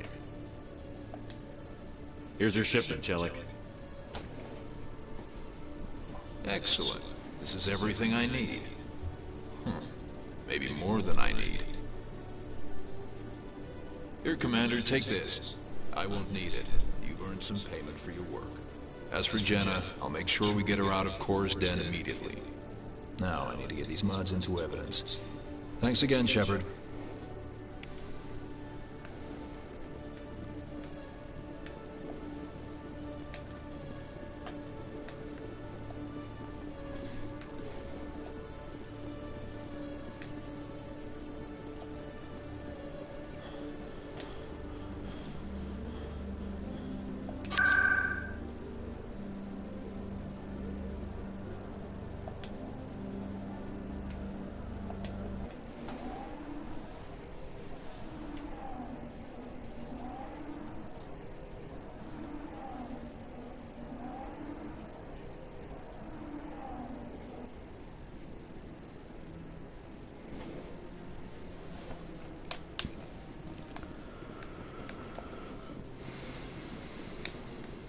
Come on.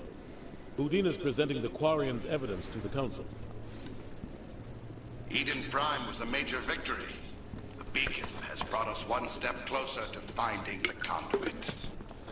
And one step closer to the return of the Reapers. You wanted proof? There it is. This evidence is irrefutable, Ambassador. Saren will be stripped of his Spectre status, and all efforts will be made to bring him in to answer for his crimes. I recognize the other voice, the one speaking with Saren. Matriarch Benezia. Who's she? Matriarchs are powerful Asari who have entered the final stage of their lives. Revered for their wisdom and experience, they serve as guides and mentors to my people.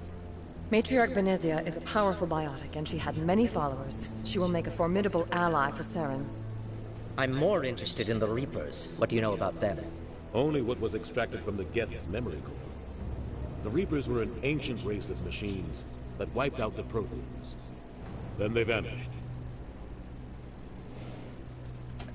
The Geth believe the Reapers are gods, and Saren is the prophet for their return. We think the conduit is the key to bringing them back. Saren's searching for it. That's why he attacked Eden Prime. Do we even know what this conduit is? Saren thinks it can bring back the Reapers. That's bad enough. Listen to what you're saying. Saren wants to bring back the machines that wiped out all life in the galaxy? Impossible. It has to be. Where did the Reapers go? Why did they vanish? How come we found no trace of their existence? If they were real, we'd have found something. I tried to warn you about Saren, and you refused to face the truth. Don't make the same mistake again. This is different. You proved Saren betrayed the Council. We all agree he's using the Geth to search for the conduit, but we don't really know why. The Reapers are obviously just a myth, Commander. A convenient lie to cover Saren's true purpose. A legend he is using to bend the Geth to his will. 50,000 years ago, the Reapers wiped out all galactic civilization. If Saren finds the conduit, it will happen again. Saren is a rogue agent on the run for his life. He no longer has the rights or resources of a Spectre. The Council has stripped him of his position. That is not good enough. You know he's hiding somewhere in the Traverse. Send your fleet in! A fleet cannot track down one man. A Citadel fleet could secure the entire region, keep the Geth from attacking any more of our colonies. Or it could trigger a war with the Terminus systems. We won't be dragged into a galactic confrontation over a few dozen human colonies. Every time humanity asks for help, you ignore us. Shepard's right. I'm sick of this council and its anti-human bull... Ambassador, there is another solution. A way to stop Saren that does not require fleets or armies. No, it's too soon. Humanity is not ready for the responsibilities that come with joining the Spectres. You don't have to send a fleet into the Traverse, and the Ambassador gets his human Spectre. Everybody's happy.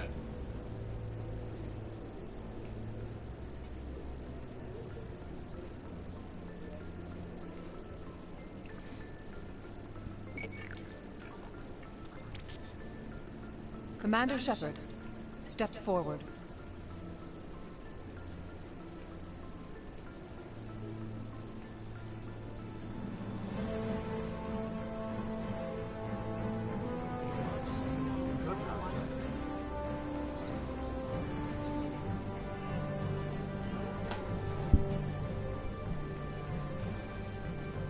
It is the decision of the Council that you be granted all the powers and privileges of the Special Tactics and Reconnaissance branch of the Citadel.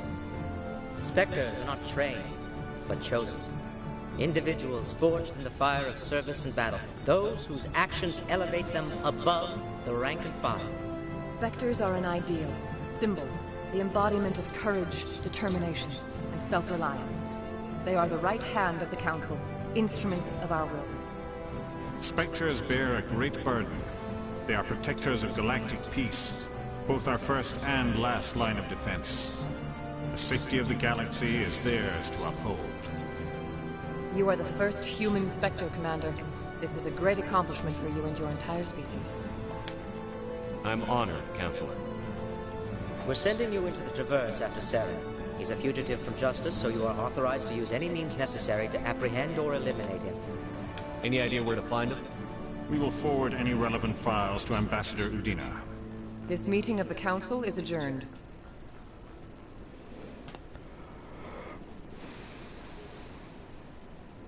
Congratulations, Commander.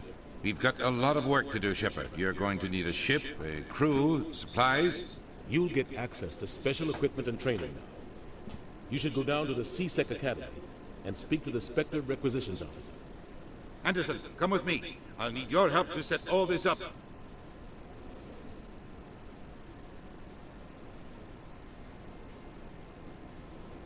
I thought the Ambassador would be a little more grateful. He didn't even thank you. Until I find Saren, I haven't done anything. Come on. Right behind you, Commander.